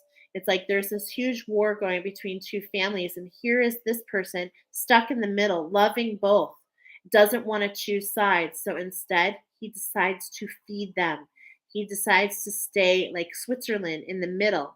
He decides to get down to the root and to ground in and to plant food to nourish everybody. He wanted to do something for everyone. Okay. And so I said 22. Where are my eyes? This is a 36. Forgive me. Okay. So this is all about staying in balance, staying impartial, staying detached, really keeping yourself centered, keeping your feet on the ground. Okay. So this is really a message about the importance of grounding. And, this heart awakening has taught you a lot about that. when to find nourishment in those around you, when to find, not only that, but to open the in the heart awakening, the more detached that you are, the more you realize how much unconditional love is really how unconditional love really works. And that is the point of what we're doing on this plane, is to understand the concept of what unconditional love means. And unconditional love doesn't mean cutting people off because you don't agree with their opinion. Okay? It means nourishing yourself first, nourishing yourself, but also allowing others to nourish you as well. This is what's really coming up here. And it's like, this is what feeds the soul. This is what feeds the soul. Now, in the center position, in the present from the ascended masters, there's a trickster. Okay, there's trickster energy around you. But look at this, is why we have the draft, which we're going to read, is that Spirit is telling you, the archangels are telling you, but we've got you surrounded. We've got the light. We've got everything illuminated for you. You can see higher and further than anybody else. And this is happening for you. So aspire to the higher knowledge and the wisdom, is what they're saying here. Don't fall into the trickster energies. And when I'm feeling this is I'm getting this solar plexus, okay? I'm getting the solar plexus, but it's mixed with that Atlantean, or excuse me, that Egyptian timeline. So what I mean is, it's like something on that timeline kind of exposed your fears, and it's like this is coming out in your masculine energy. And so there is an activation that you've been working through that's multifaceted. And what this is doing is allowing that masculine energy to rise, like literally like the giraffe, to stretch, to mold, okay? And to be able to forecast rather than just do. It's like you can take decisive action because you have plenty of time. Wow. That's the illusion of the trickster. So the ascended masters are letting you know. And look at, we're talking about number 33. Did you listen to the channel, the collective message at the beginning of this? Because we read angel number 33, and that's for you. Okay, that's for you. It's not about what others want to show you. It's about what resonates inside of you. And your angels are literally telling you that you're being equipped with that. Okay, and this is happening in the present. So this could be a new activation for you. Let's look to the draft. I love this music in the background. I love Calm Whale, because what they do, you guys, it's like taking a journey when you meditate with this music. Okay, yep, here we go. And I should have noticed Archangel Jophiel, and she is that yellow light, that, it's definitely this Atlantean timeline is what's really coming in for me. The regal and elegant fifth dimensional giraffes descended to earth from Orion, the constellation of wisdom, carrying high frequency light. Their crown chakras, what I tell you, their crown chakras are open, and this enables them to reach energetically to the galaxies to access knowledge and wisdom and download it into their energy fields. They stay connected with their home, Orion, through the ray of truth, and they spread the light through the ley lines of the earth. Giraffes demonstrate that it's possible to look beyond the ordinary into the extraordinary. They remind us that the view of life from a higher perspective. At the same time, they're experiencing and learning about balance and coordination. They're very tuned into nature and love the natural world. While their soul mission is idealistic and noble, their service mission, quite simply, is to trim the tall trees to allow for new growth. This is speaking to me so much because we were getting, and I was reading that, and it was like, you are royal, royal. You can be queen bee. I want to know the words. I know I'm messing it up, but you guys know what I'm talking about. And it's like your mission, is related to, like, it's like the queen bee energy. Okay. It's like you're part of this collective community. I feel that you're a part of this community. I'm feeling that teacher, you're part of the community. And it's like you putting content in there to trim the trees, to allow people's crown chakra to expand and to activate. Okay. And what I mean by that is the crown chakra is our connection to the divine. So in order for others in your community to develop this, it's like they go through what you've experienced because it resonates. And this is what I was feeling.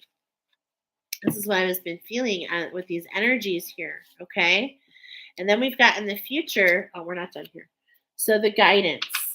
When you receive this card of higher wisdom, it suggests that you look beyond the limitations of your current circumstance and situations. Look to fulfill your daily commitments and responsibilities diligently while exploring life from a higher perspective. You may then see things very differently. An internal change follows. This will automatically reflect in your world. You are asked to tune into your home planet in sleep or meditation and to connect to the real truth so that you can understand the true wisdom of your soul. Giraffe wisdom reminds you to act graciously with dignity, serenity, and balance at all times, and this will enable you to fulfill your dreams and your destiny. Stand in your power as a point of light. Gorgeous. And it's like everything about the draft. And in fact, if you're on my Facebook group, and if not, you can join my Infinite Energy Facebook group. It's the link is in the description box, and you can look up the oracle of the giraffe. It might, I don't know if I went live on YouTube with that, but that oracle I think has even further messages for you in the present. Okay, so basically hone in on yourself. And it's like the trickster energy. There's a crown activation going on, the feather in your cap, so to speak. You might even want to wear a hat right now as you're grounding. And grounding is really coming in pretty strong for you guys. Okay, as I look on bottom, the tree, like literally grounding yourself, but thinking about, this is that shift that's happening. This is on bottom, so this is confirming your whole reading. It's like remembering that all parts of the tree to be rooted in, to understand that every season has, a different perspective. So if you're in the Western, we're going through, the leaves are all falling off or they're off already. And it's like, but it's not that there's nothing going on. We're really strengthening those roots. And that's what I'm feeling here. Specifically with you guys, I keep getting back to the root chakra. So you're really strengthening and alchemizing on something that really came in and developed a lot of fear for you on the Egyptian timeline. I really feel it so much. Yeah. As I'm saying that, here's those dense energies, okay? And it's like, you're a warrior, but this is the thing. There's an integration happening. There's a shift happening. The wind is blowing behind you to let you know the wheel has turned. And this is that masculine energy, right? And it's like, however you see things is your reality. But what I'm getting here in correlation with the donkey, and we're going to read this card, okay? But what I'm getting here in relation to the donkey is there's this feeling of worthiness, okay? There's this feeling of like, I'm just not good enough. And this has brought out the warrior spirit. These are those fears talking. And those are illusionary. They're not true. This is like past things that you've carried forward. Sometimes not even yours, carrying for your ancestors. And so I love that we have the sword here and how he's holding it down, because the sword, what I'm getting here is it's time to integrate the energies and realize we're not here to fight. We're not here to fight. We're here to integrate, and we're here to walk on a new path. Let's read the warrior. Let's read the warrior. I am the warrior. I love that that's coming through. Okay. Sorry, I'm like, can't you tell? I'm like, where is everything? All right. Number 6. Now, I'm sorry, but we just have to look at this. The numbers are talking again. And I want to show you because maybe they're talking to you. On the Ascended Masters, especially. is where I'm really seeing them talk. Okay. What I mean by that is, well, those are the only numbers in your reading. First, in the past, we had this 36, okay, balance and integration. Then we had the trickster energy, okay? So this is a 9, this is a 6, this is a 6. 966, okay? Healing through grace and gratitude. Healing through grace and gratitude. Healing through grace and gratitude. And it's like they're all masculine energies. And so this is an involvement of your masculine energy. And maybe previously you've embodied some of this trickster energy. Maybe you've been the warrior spirit. This is letting you know that if you keep your heart open no matter what, if you aspire for knowledge, if you look to the future, anything can be changed. Anything can be changed. And when we say change, I want you to know um, it's not really about the change. It's not that you need to change. You need to unravel what the trauma has changed in you to step into who you truly are. Okay? So with the warrior, we've got Karna here. The brave warrior is the son of the sun god. Interesting, because we were getting the sun here. Okay? Sura and Kanti. He was conceived and born as Kunti, who abandoned him as a child. Raised by foster parents, Karna was unaware of his parentage. Apart from his military skills, he was known for his pursuit in the excellence in other disciplines like yoga. A dashing seasoned commander, he had laser vision focused towards his goals. We were talking about focus. We were talking about that for you guys. Persistence in his distinct quality as a warrior, he targeted Arjuana to a staunch rival after losing to him in a battle of archery. It is during the war that he learns that he and Arjuna have the same mother, Kunti. Although he suffered immense agony fighting against his half brothers, he rejected this relationship and remained a steadfast ally and supporter of the Duradnahana. Sorry, fighting his cause till the end. This card indicates that it may be time to be more daring, step outside of your comfort zone, be bold, and take risks. You may be developing warrior like qualities such as bravery, accepting challenges, fighting for a cause or battle, strengthening your defenses, and putting up a courageous front. You should be maximizing your determination and resolve, crystallizing your goal. Always keep your vision before you stay committed to your path. And so that is the biggest message that's coming forward for you, pal number 3. It's all about bringing it into focus so that you can develop exactly what you want to see with clarity. Hey, girl, I didn't even see you on here. What's up? So, and keeping yourself rooted. Okay. So, this is really talking about the energies that you're doing. This is really having to do with like allowing your actions to match your what is it? Walk the walk, talk the talk, and walk the talk. Say that 10 times. So it's not about just walking the walk. It's about walking the talk, walking your authenticity, rooting into your authenticity. And how do you do that? By the lesson you already know, staying detached, staying impartial, and not allowing other influences to completely take over, right? To trust your own instincts, all right? And knowing that this warrior spirit is more about being brave and courageous and getting out of your comfort zone rather than fighting to stay in it. Okay. And that's the war that we do with fear. And that's what was coming up here. Okay. It's releasing that fear, realizing I am good enough. I am strong enough. I can see further. I can see what's ahead of me because I've unlocked this unconditional love. Truly is a very beautiful reading, as they all are tonight. Just gorgeous. Just gorgeous. So let's get a prayer for you guys before we move on to the next pile. right. I've got all kinds of stuff here you guys should see. I'm like, where did I put them? Here they are. Put them on pile number 2. All right. So let's go ahead and grab a prayer for you.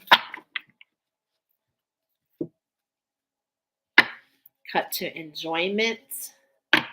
The rose, specifically. And the rose again, self-care, okay? We're getting a lot of roses. We're getting the order of the rose. We're getting the divinity of the rose.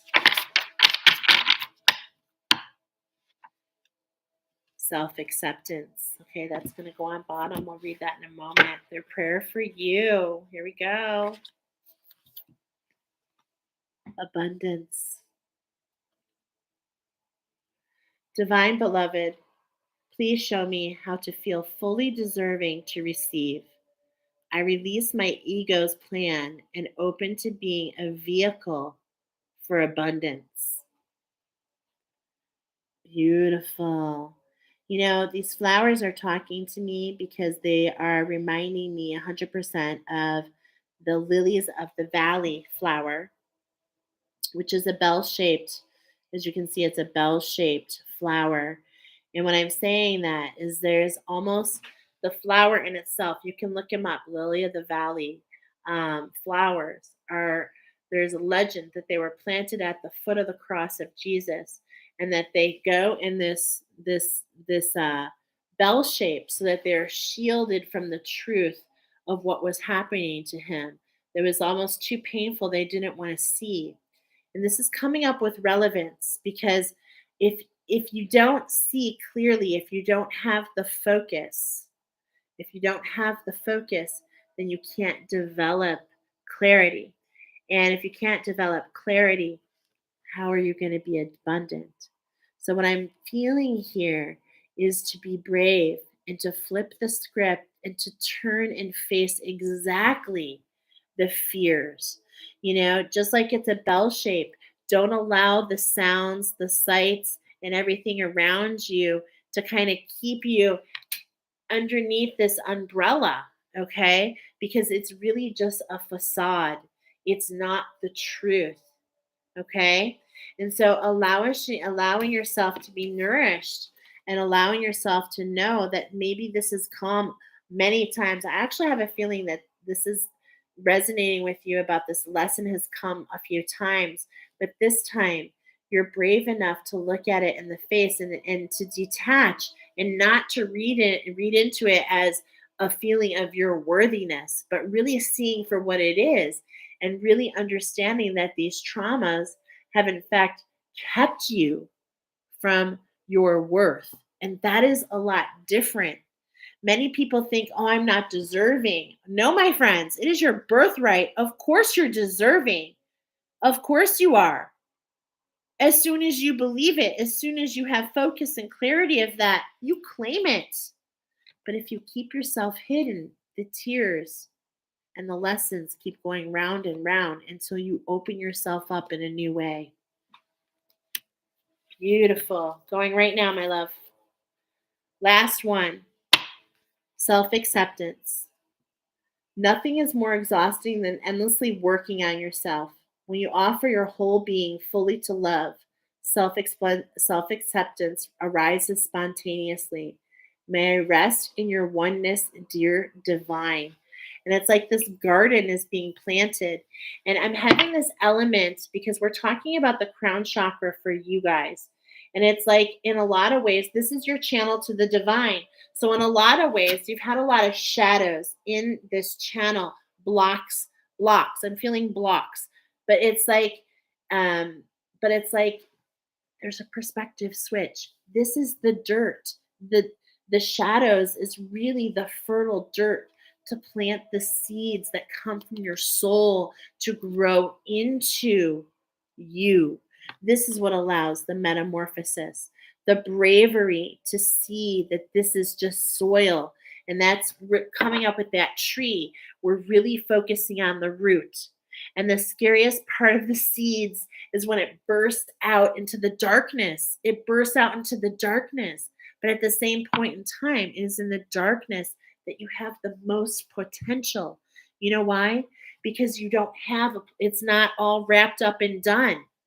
And this is a blessing for those of you in pile number 3, okay? Because the ascended masters are trying to tell you that it's like the moment you have focus, the moment you have clarity, that you can manifest. So there's a flip here that I want to say for some of you. It's like you're meant to be open. You're meant to allow things to be fuzzy. You're meant to not see with clarity, because the moment you wrap your brain around what that picture is, the moment you close off what could be coming your way. And so this is all about that crown activation and expansion to see things in a different way. Okay, beautiful messages. Beautiful, beautiful. Pile number 4. You're back in time, my friend. All right, so pile number 4. We've got definitely got some twin flame action coming in here. You can probably tell there were 2 cattle, swamp cattle, particularly. Those derive from Asia. So there's this element of the crown chakra, but what's really coming up for this last one is the sacral chakra. Okay, so there's a chakra for each one. Pile number 1 was the heart chakra. Then we had pile number 2 with the solar plexus, 3 with the crown, number 4 with the sacral chakra. So let's get into it. What's the energy surrounding you guys? Let's go ahead. The Amalite. Now, this is, call me crazy, Jolene, but I think this came up in pile number 2. And I love that you're actually syncing that. So guess what? I cut to it right away. It wants to be shared a little bit more about what it is. It's like I don't even remember some of these attunements. I attuned to this in November. This is for the Earth Star chakra. It's called the compass. The Amalite mandala is a beautiful tapestry of iridescent colors and shades of greens, blues, yellow, violet, white, and soft pink.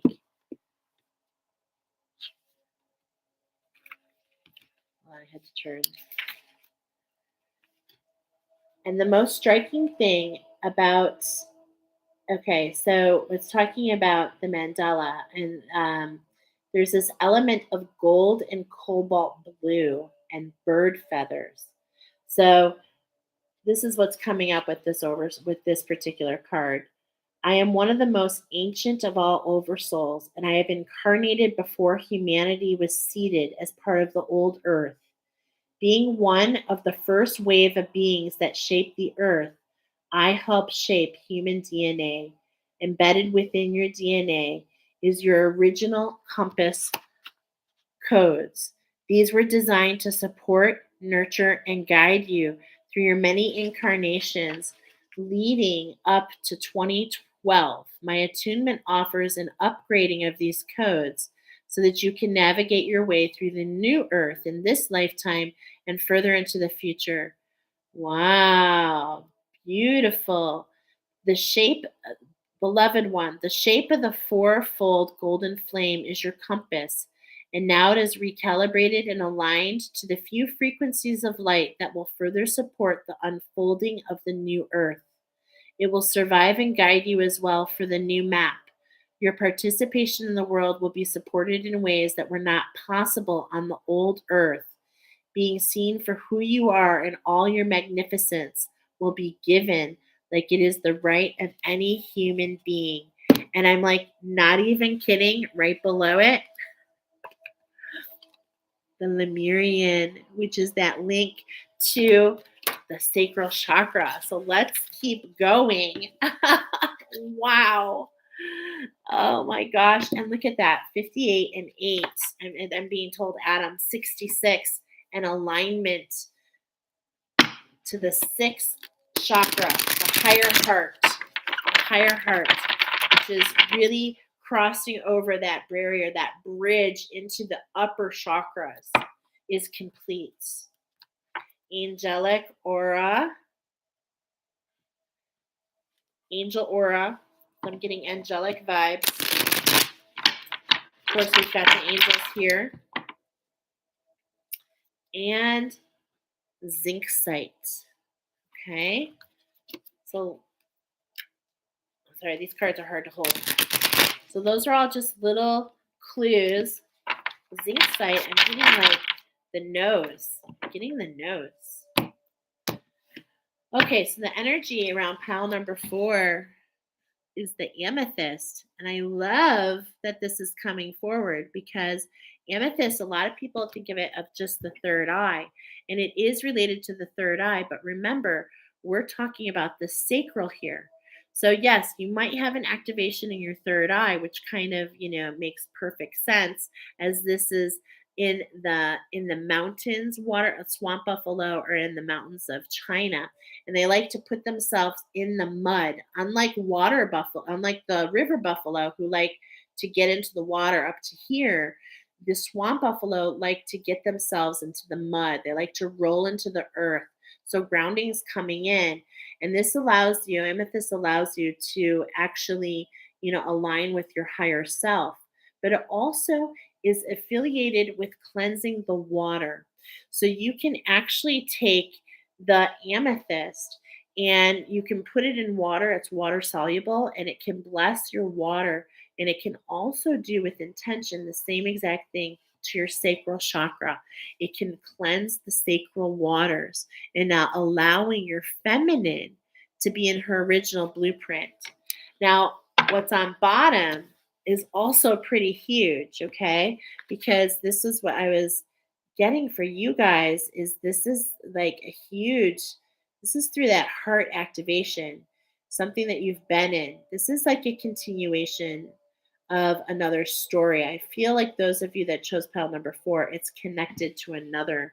It's also connected to another one, just like Jolene said. But the pink opal is the one that provides the shield, like literally provides a shield to your heart chakra. Okay, this is that higher elevation as there are shadows that want to creep in. This is the magic, okay? This is the magic at hand. Is there are shadows that want to creep in and get to the center and really kind of block you from the true essence of what's in that heart chakra, okay, which is really a divine quest. And this the pink opal actually provides a shield to that chakra, okay? So it keeps these energies at bay. So there's this and amethyst is a shield for your third eye. So there's this whole element of shielding your third eye and your sacral chakra as they are, or your heart chakra, excuse me, so that you can see with, you can see with more clarity, with less distortion. That's what I'm feeling here. And we're talking about the sacral chakra. Okay, so I want to keep that in mind. So we've got who wants to be read first on bottom. We've got the keepers of the light. And on bottom, we have green Tara. Supreme protection. You are protected. Cords are being cut. Move beyond limitation. Trust. Okay, move beyond limitation and trust. So with the amethyst coming in and this message, there's like, it's like instead of focusing on what's in the exterior world, and okay, this is what's coming to mind. Instead of seeing, oh my gosh, my world is falling apart, I want you to say, and I want you to instead embrace another perception, which is my world is falling together. It's never easy when we see certain things ripped out, like the rug ripped out from under us. But at the same point in time, we lose the perception we don't understand at that moment that sometimes the rug being pulled under us is absolutely 100 the best thing for us. We're so focused on hitting ourselves on the floor when the rug's pulled out that we don't see what it actually keeps us from, potentially going down a path that we're never meant to go down. Okay. And that's what I'm feeling here. The rug's ripped under you. And so when you arise, you're automatically on the path that you're meant to be. This is about divine intercession, supreme protection, divine intervention. I'm feeling a divine intervention is happening for you. I mean, The earth is speaking to you. The earth is speaking to you. I'm hearing the earth is speaking through you. Wow. The earth is speaking through you. And there's vibrations and frequencies, and these are both frequencies in Mother Earth. But as you can see, we cut to a higher frequency. Okay, we cut to a higher frequency, and there's no judgment when we say that. There's no judgment. Feeling very Quan Lin here, Quinn Lin, ascended master, the heart chakra. I'm definitely feeling unconditional love. So it's like really kind of talking about that heart awakening. And I'm really feeling like this is a relationship. Okay. It says earth connection. Yeah. Earth connection. So it's a relationship here on this plane. And it's like it's divinely guided for you. Okay. We got Mother Mary here. And look at all the flower medicine in the back, all the sacredness. Be mindful of the planet. Come to earth and stay grounded. Yeah, what's here for you? It's here, the water buffalo rolling around in that mud, grounding. Okay. So that sacral chakra, it's like some of these things that in that sacral chakra, it's like we're gonna get into it more. I want to see how the sacral chakra is related more. I'm seeing how it's related. I mean, it's related all week. Charity, prayer, contemplation. We're getting all this. This is just, I'm really just feeling these different heart frequencies, getting in touch with your true soul song. And it's like, I'm feeling it so much for you guys, to be honest. Let's go ahead and find out. All right, so we're doing the past. We've got Krishna in the past. Look at that peacock. Look at this the balloonist stepping into your authenticity. Trust your spiritual guidance. Your commitment has been recognized and you are loved unconditionally. With this card, right away, it's talking about devotion. And right away, I am feeling that there is a shift in your guides. Okay, I've been getting this on a couple other piles. So again, I feel like you met a challenge and the gift is a new guide to take you into the new challenge.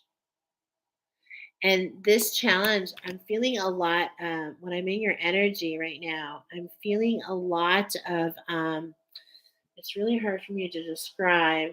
There's a lot of shifting, a lot of alchemy, a lot of transmutation happening, is what I'm seeing. But it's like I'm also I'm gonna press pause on the music because I'm also like hearing and feeling a vibration. I'm literally feeling um like this tingling sensation. Okay. So it's like this might be, and this could be actually a signal that you're becoming ungrounded. Okay. So it's like, how can you get grounded? You can use sound therapy. You can get in the shower. You can, go roll around in the mud. You can go get a massage, anything tactile. A conversation is grounding, getting out into the earth, planting something, walking. Okay. And it's just like there's more here. I want to get into this more because I'm feeling and what I'm seeing, it's just like I feel like I haven't put it together yet. In the present, we're going to read this because this is the 2. Okay, this is the 2 of the 23, which is the shift for you. This is the collaboration. It has to do with your masculine energy. So there's this disconnect, transcendence. Rise up, honor your inner force. Steps are being given. Dance with the universe. Okay. Dance with the universe. We're getting all these messages related to the root chakra. Okay. So again, I'm feeling that Atlantean, I'm really feeling that Egyptian timeline. But what has this done to our sacral waters? What has this done to the house of our creativity? Is more the lens that we're looking here to the future. Now, this is crazy because I literally just said her name and it was Quinn Yin. I was saying it wrong, but that's what I meant. Wow. Care and compassion. Choose to be love. Do what is right for everyone involved, offering a helping hand. This is about compassion, as I was telling you, unconditional love. And she stayed behind to hold the unconditional love. And I'm seeing what's really interesting is I'm seeing here in the three pictures, okay? This is your recent past. This is your now. This is your present. And this is your future. I'm definitely feeling a connection, and not only feeling, but seeing a connection between these two cards, between the new moon and the full moon. There's something that's been unlocked, and I'm feeling this is the urgency because we were getting it. The 23 is the full moon on the 23rd. December 23rd is the full moon in Capricorn, okay, which can allow you to rise to new heights. Just look at the two cards. There's a vibration and a frequency here that's very interesting. So let's go ahead and let's pull your other cards, and then we're going to go in. And grounding is so important for you because we've got the earth magic cards coming in. Oopie. Coming in for you guys. And I cut to the tree. Okay, ground, ground, ground, ground. Okay. I feel like there's some energy that's making you maybe pop out of your body. Maybe there's illusion. Maybe we're in our head. There's all kinds of different ways that you can be ungrounded. There's a rebirth going on, and that really makes sense because I'm feeling it here. Do you feel like there's this vibration and frequency here? Okay, and this is not a judgment, it's just what I'm feeling. It's not just the colors. It's like this one is more boxed in and more rigid and a little bit heavier. This one is lighter. Okay, so I'm just feeling that there's this transition that you're going into. And of course, I can't wait to find out more about this. But yeah, a rebirth. Okay, a rebirth going on. And you're transcending, being devoted to yourself, having care and compassion for you, unlimited compassion and grace for yourself as you're enduring this particular growth cycle. Okay, now we're talking about the sacral. Now here's on bottom. As you're transcending up, it's like there's this fogginess, and I'm seeing this here in this card as well. But it's like it's not about what you see. It's more about what you're feeling. It's more about what I was getting there was the smell. Okay. So this is sinking into other senses, not relying necessarily on your sight because your sight can be foggy related to what's in that sacral waters. Okay.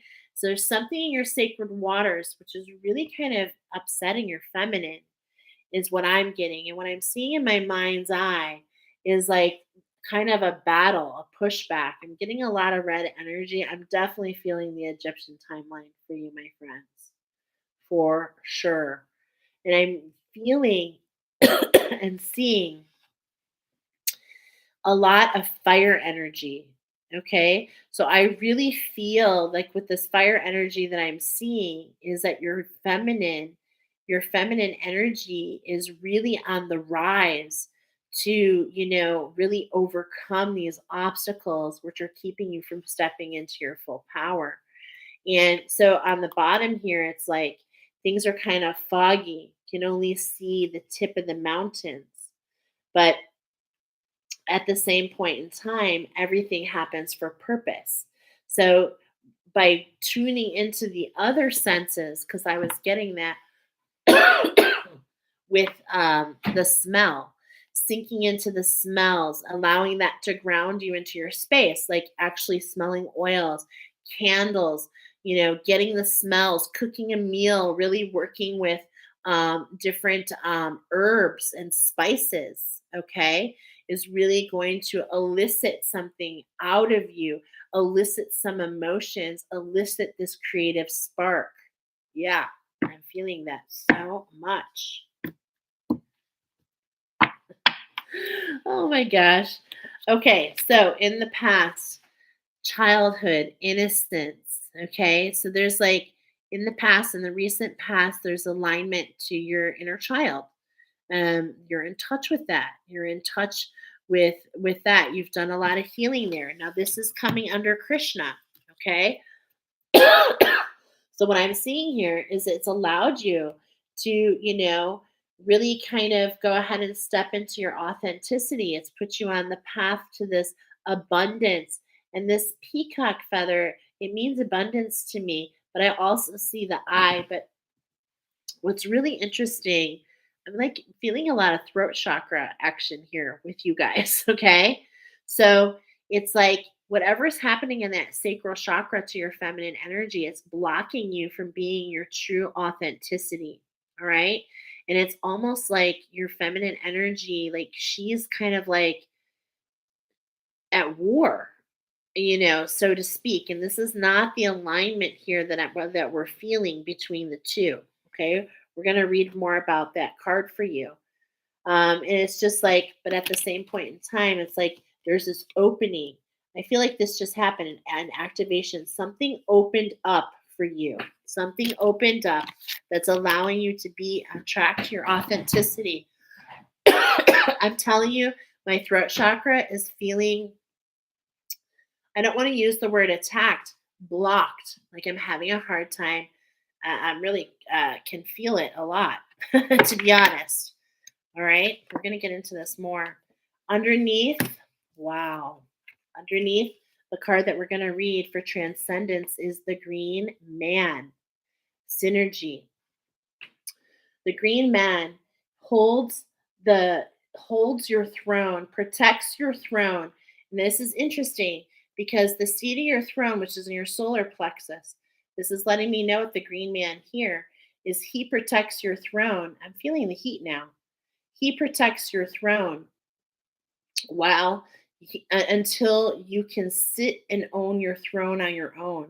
So it's not that there's something keeping you from your full power is what I'm trying to say. And it could just be this energy that's really irritating your feminine energy and keeping her out of alignment with her masculine energy. And so what stepped in is the green man in between. And this is really talking to me about the gateway through the heart, is where I get the green man from. I'm really looking forward to reading more. And then the third card, of course, on bottom, oh my gosh, look at that rebirth. That's what really kind of came on that bottom. Look at this. In the future, a vision quest, the desert. So it's like the waters are like, because we're talking about the sacral chakra, and what I'm feeling is happening now is like the water is not still. It's like, thrashing around and trying, it's like kind of gurgling on your throat. You're not drowning, but you're like really fatigued and trying to stay within the waves, right? But this is letting me know here is like there's another extreme coming to show a different perspective. We're going to read that card. We're going to read these two cards. Okay. So the first card is from the Divine Keepers of the Light. I want to see, so this is Lord Shiva. Okay. All right. This is actually known as my twin flame. Ugh. Okay, sorry. Oh no, it's happening again. Ah. I know I'm here. Hold on. Okay, sorry, but I'm using my daughter's laptop. Okay, so we've got Lord Shiva coming up in your present. So this is the Keepers of the Light. The angels are showing Lord Shiva in your present. So this is in your present. Rise up, honor your inner force. Steps are being given. Dance with the universe. Okay. Shiva is one of the India's trinity of male god figures. He's depicted wearing a cobra around his neck, representing his capacity to tame fear or the ego, surrounded by stars, showing his connection to the cosmos. He's holding a trident, acknowledging three aspects of divine masculine power in India: creator, preserver, destroyer. He is known as the destroyer because he has a warrior like energy and the ability to destroy fear. He is a facet of the Divine Father energy and offers paternal protection, support, and guidance. He is also acknowledged as the cosmic dancer because he helps coordinate the interaction between Earth and the cosmos. He has the capacity to help us move beyond the fear of failure into the clarity and connection. Wow. I didn't even notice that serpent energy. Hello on the left. Okay. I'm saying the left because it's on the left hand side, which is that feminine energy of the serpent. Lord Shiva, extend a message. Lord Shiva is with you right now to awaken your sense of connection to life itself. You're moving through a deep transition and things will be clearer from this point. You will know exactly what you need and where you need to be.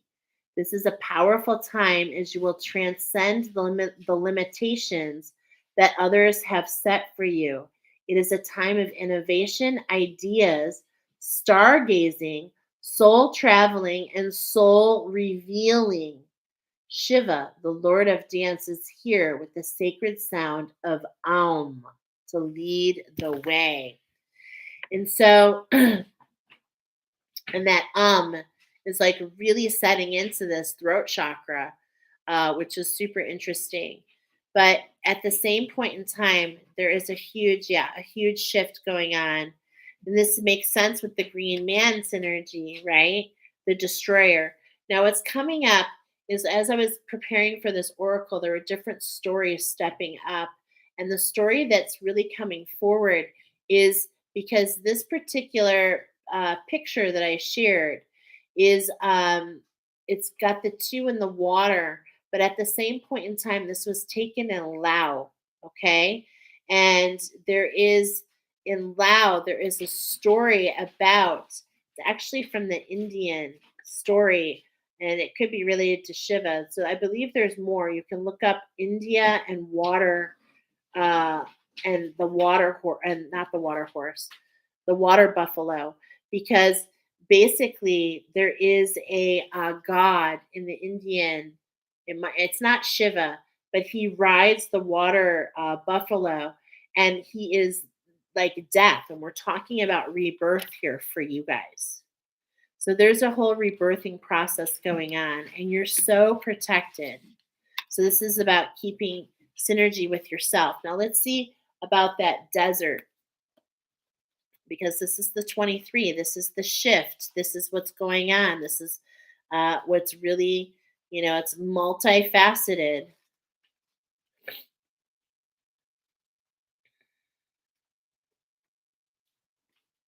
Desert. Here we go. In this arid climate, arid. So we're talking this whole time about keeping yourself grounded. Okay. So arid climate that we call the desert, images shift and change throughout the day, yet always maintain a sharp and divine presence. That's like when you're in the desert, it's like the oasis. You've probably seen it in a lot of movies. It's like, I'm thirsty, I'm thirsty, I'm thirsty. And you start to imagine things, right? And they call that the effect from the thirst. Those hardy species of flora, the fauna that have found home in the desert have adapted over over eons to the relative harshness that is strong characteristic of these lands. Throughout history, we've passed down many stories of people wandering in the desert. And this is what I was getting from you guys, I was getting something on the Egyptian timeline, which is where? In the desert. Okay? That's what I was getting here. It's like a shift from the desert. And then on top, we've got Quinlan here, unconditional love. Okay? This is more about the other extreme, and this is what I was getting arid. There's this connection in between. It's like multifaceted for you guys. There's this irritation to your feminine, which is blocking you from exactly the connection that you're meant to see. And so there's this quest that's in front of you to see things in a different light. Um, just as you have adapted over eons to the harshness that you endured in Egypt, is what I'm feeling. Throughout history, we pass down many stories of people wandering in the desert. They're often religious figures, ascended masters who have journeyed there, ascended masters, okay? Journeyed there and returned to their people with remarkable visions. The desert is an ideal place to seek vision, more accurately, to allow a vision to come to you. The quiet and the peace of such an environment is conducive to the solitude required to have a type of profound experience. Spending time in the desert with unusual accountments of the civilized world can present survival challenges, or at least seem to. At this could rightfully be called spirit quest. There, through steadiness, is a seemingly bleak environment. It becomes possible to receive direct guidance from spirit internally and the world around you. A vision quest is a process whereby you spend a few days in the wilderness alone. Typically, you carry only water and some sacred items with you, and you spend most of the time praying and meditating. Many who have completed a vision quest assert that there is a powerful and even life changing experience and report vivid and profound revelations. It is said that the desert does not lie.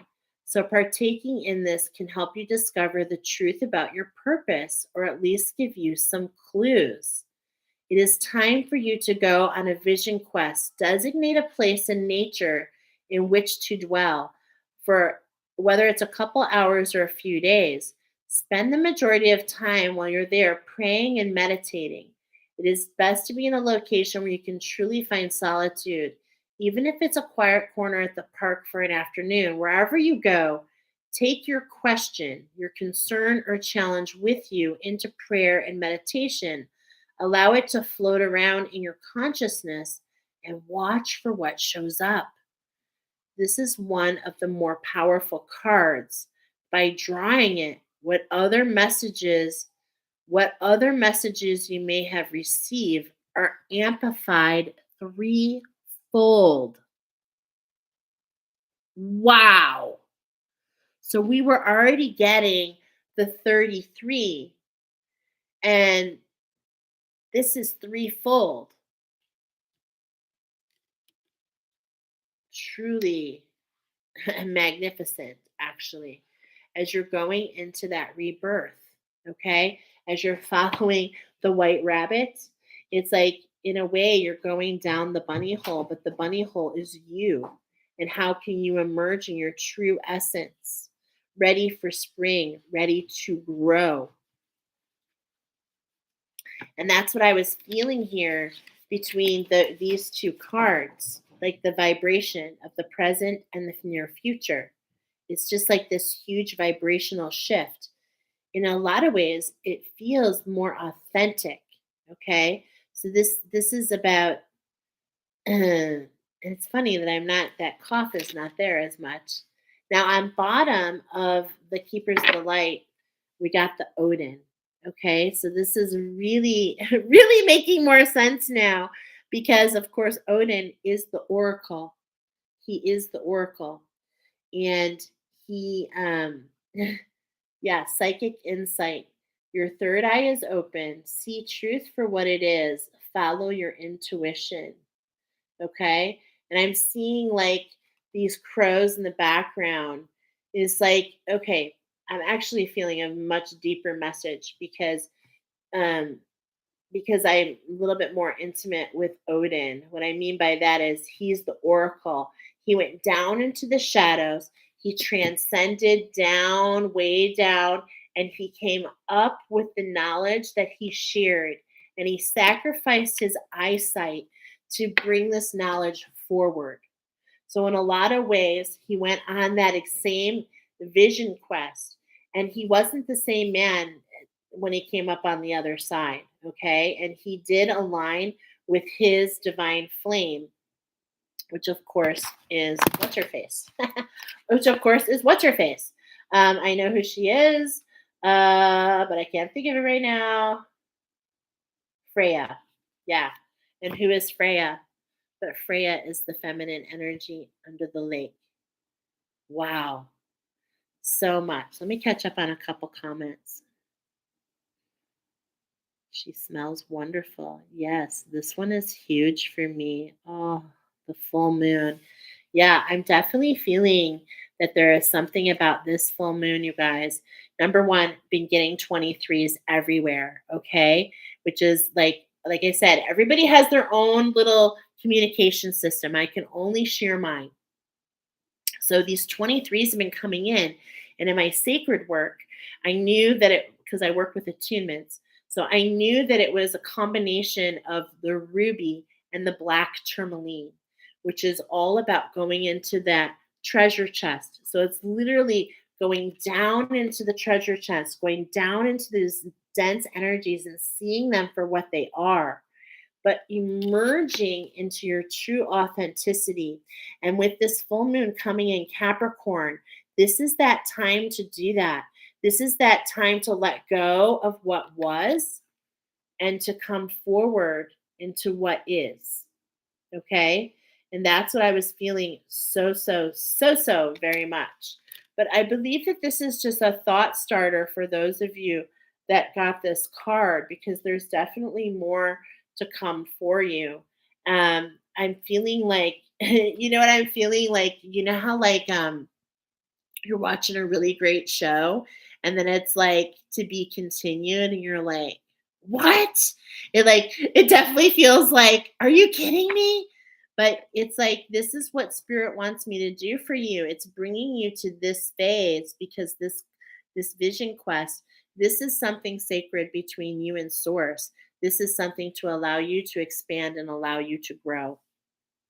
Is the new moon end of this month, full moon January? Is the rabbit hole endless? These are really great questions. So I do know that the next new moon is December 23rd, which is what was so crazy about the 23. So if you do the vibration of December 23rd, 2022, it's the last new moon of 2022 before we go into 2023. Are you seeing this? 23. Okay. And so we shift into a whole new vibration. This is the year of the six. This is the year of integration. This is the year of the in between. We step into year 2023, which is the vibration of the mission 20, the collaboration, the 2, and 3, the balance. So it's like the mission of collaboration and balance. But when you add them all together, you get the vibration of 7. So that is magic. And this is just my communication system of numbers. So we're moving into a year of magic and a year of, we're not in between. We're literally magically manifesting into the new plane. And this new moon is really important to moving into that new year and pulling those energies with you. Okay. Oh, you're like a numbers detective. Yes. Yes. And I've learned that. Yeah, different numbers, they come in with the messages, and it's almost like a map. Like, yeah, hey, this means this and this means this. And when you really start to put them together, you really start to understand.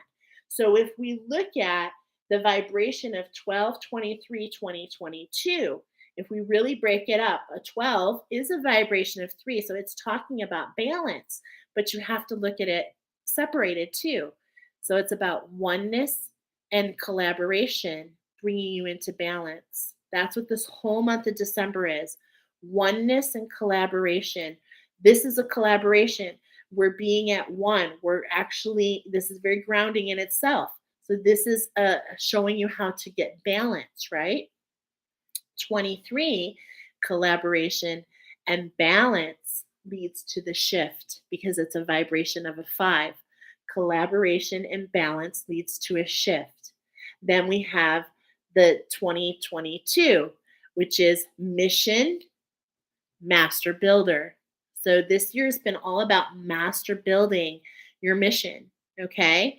And so it's like put it all together and then you break, and this is how the numerology works. And then you go to the 3 and then the 5. So it's like 3 for the 12, balance, plus 5 for the 23, shift, plus 6 for the integration, right? So we've got 3, 5, 6, and that equals, I'm trying to add 14, oneness in a new structure, which leads to another shift, taking us into the new year directly on point where we're meant to be.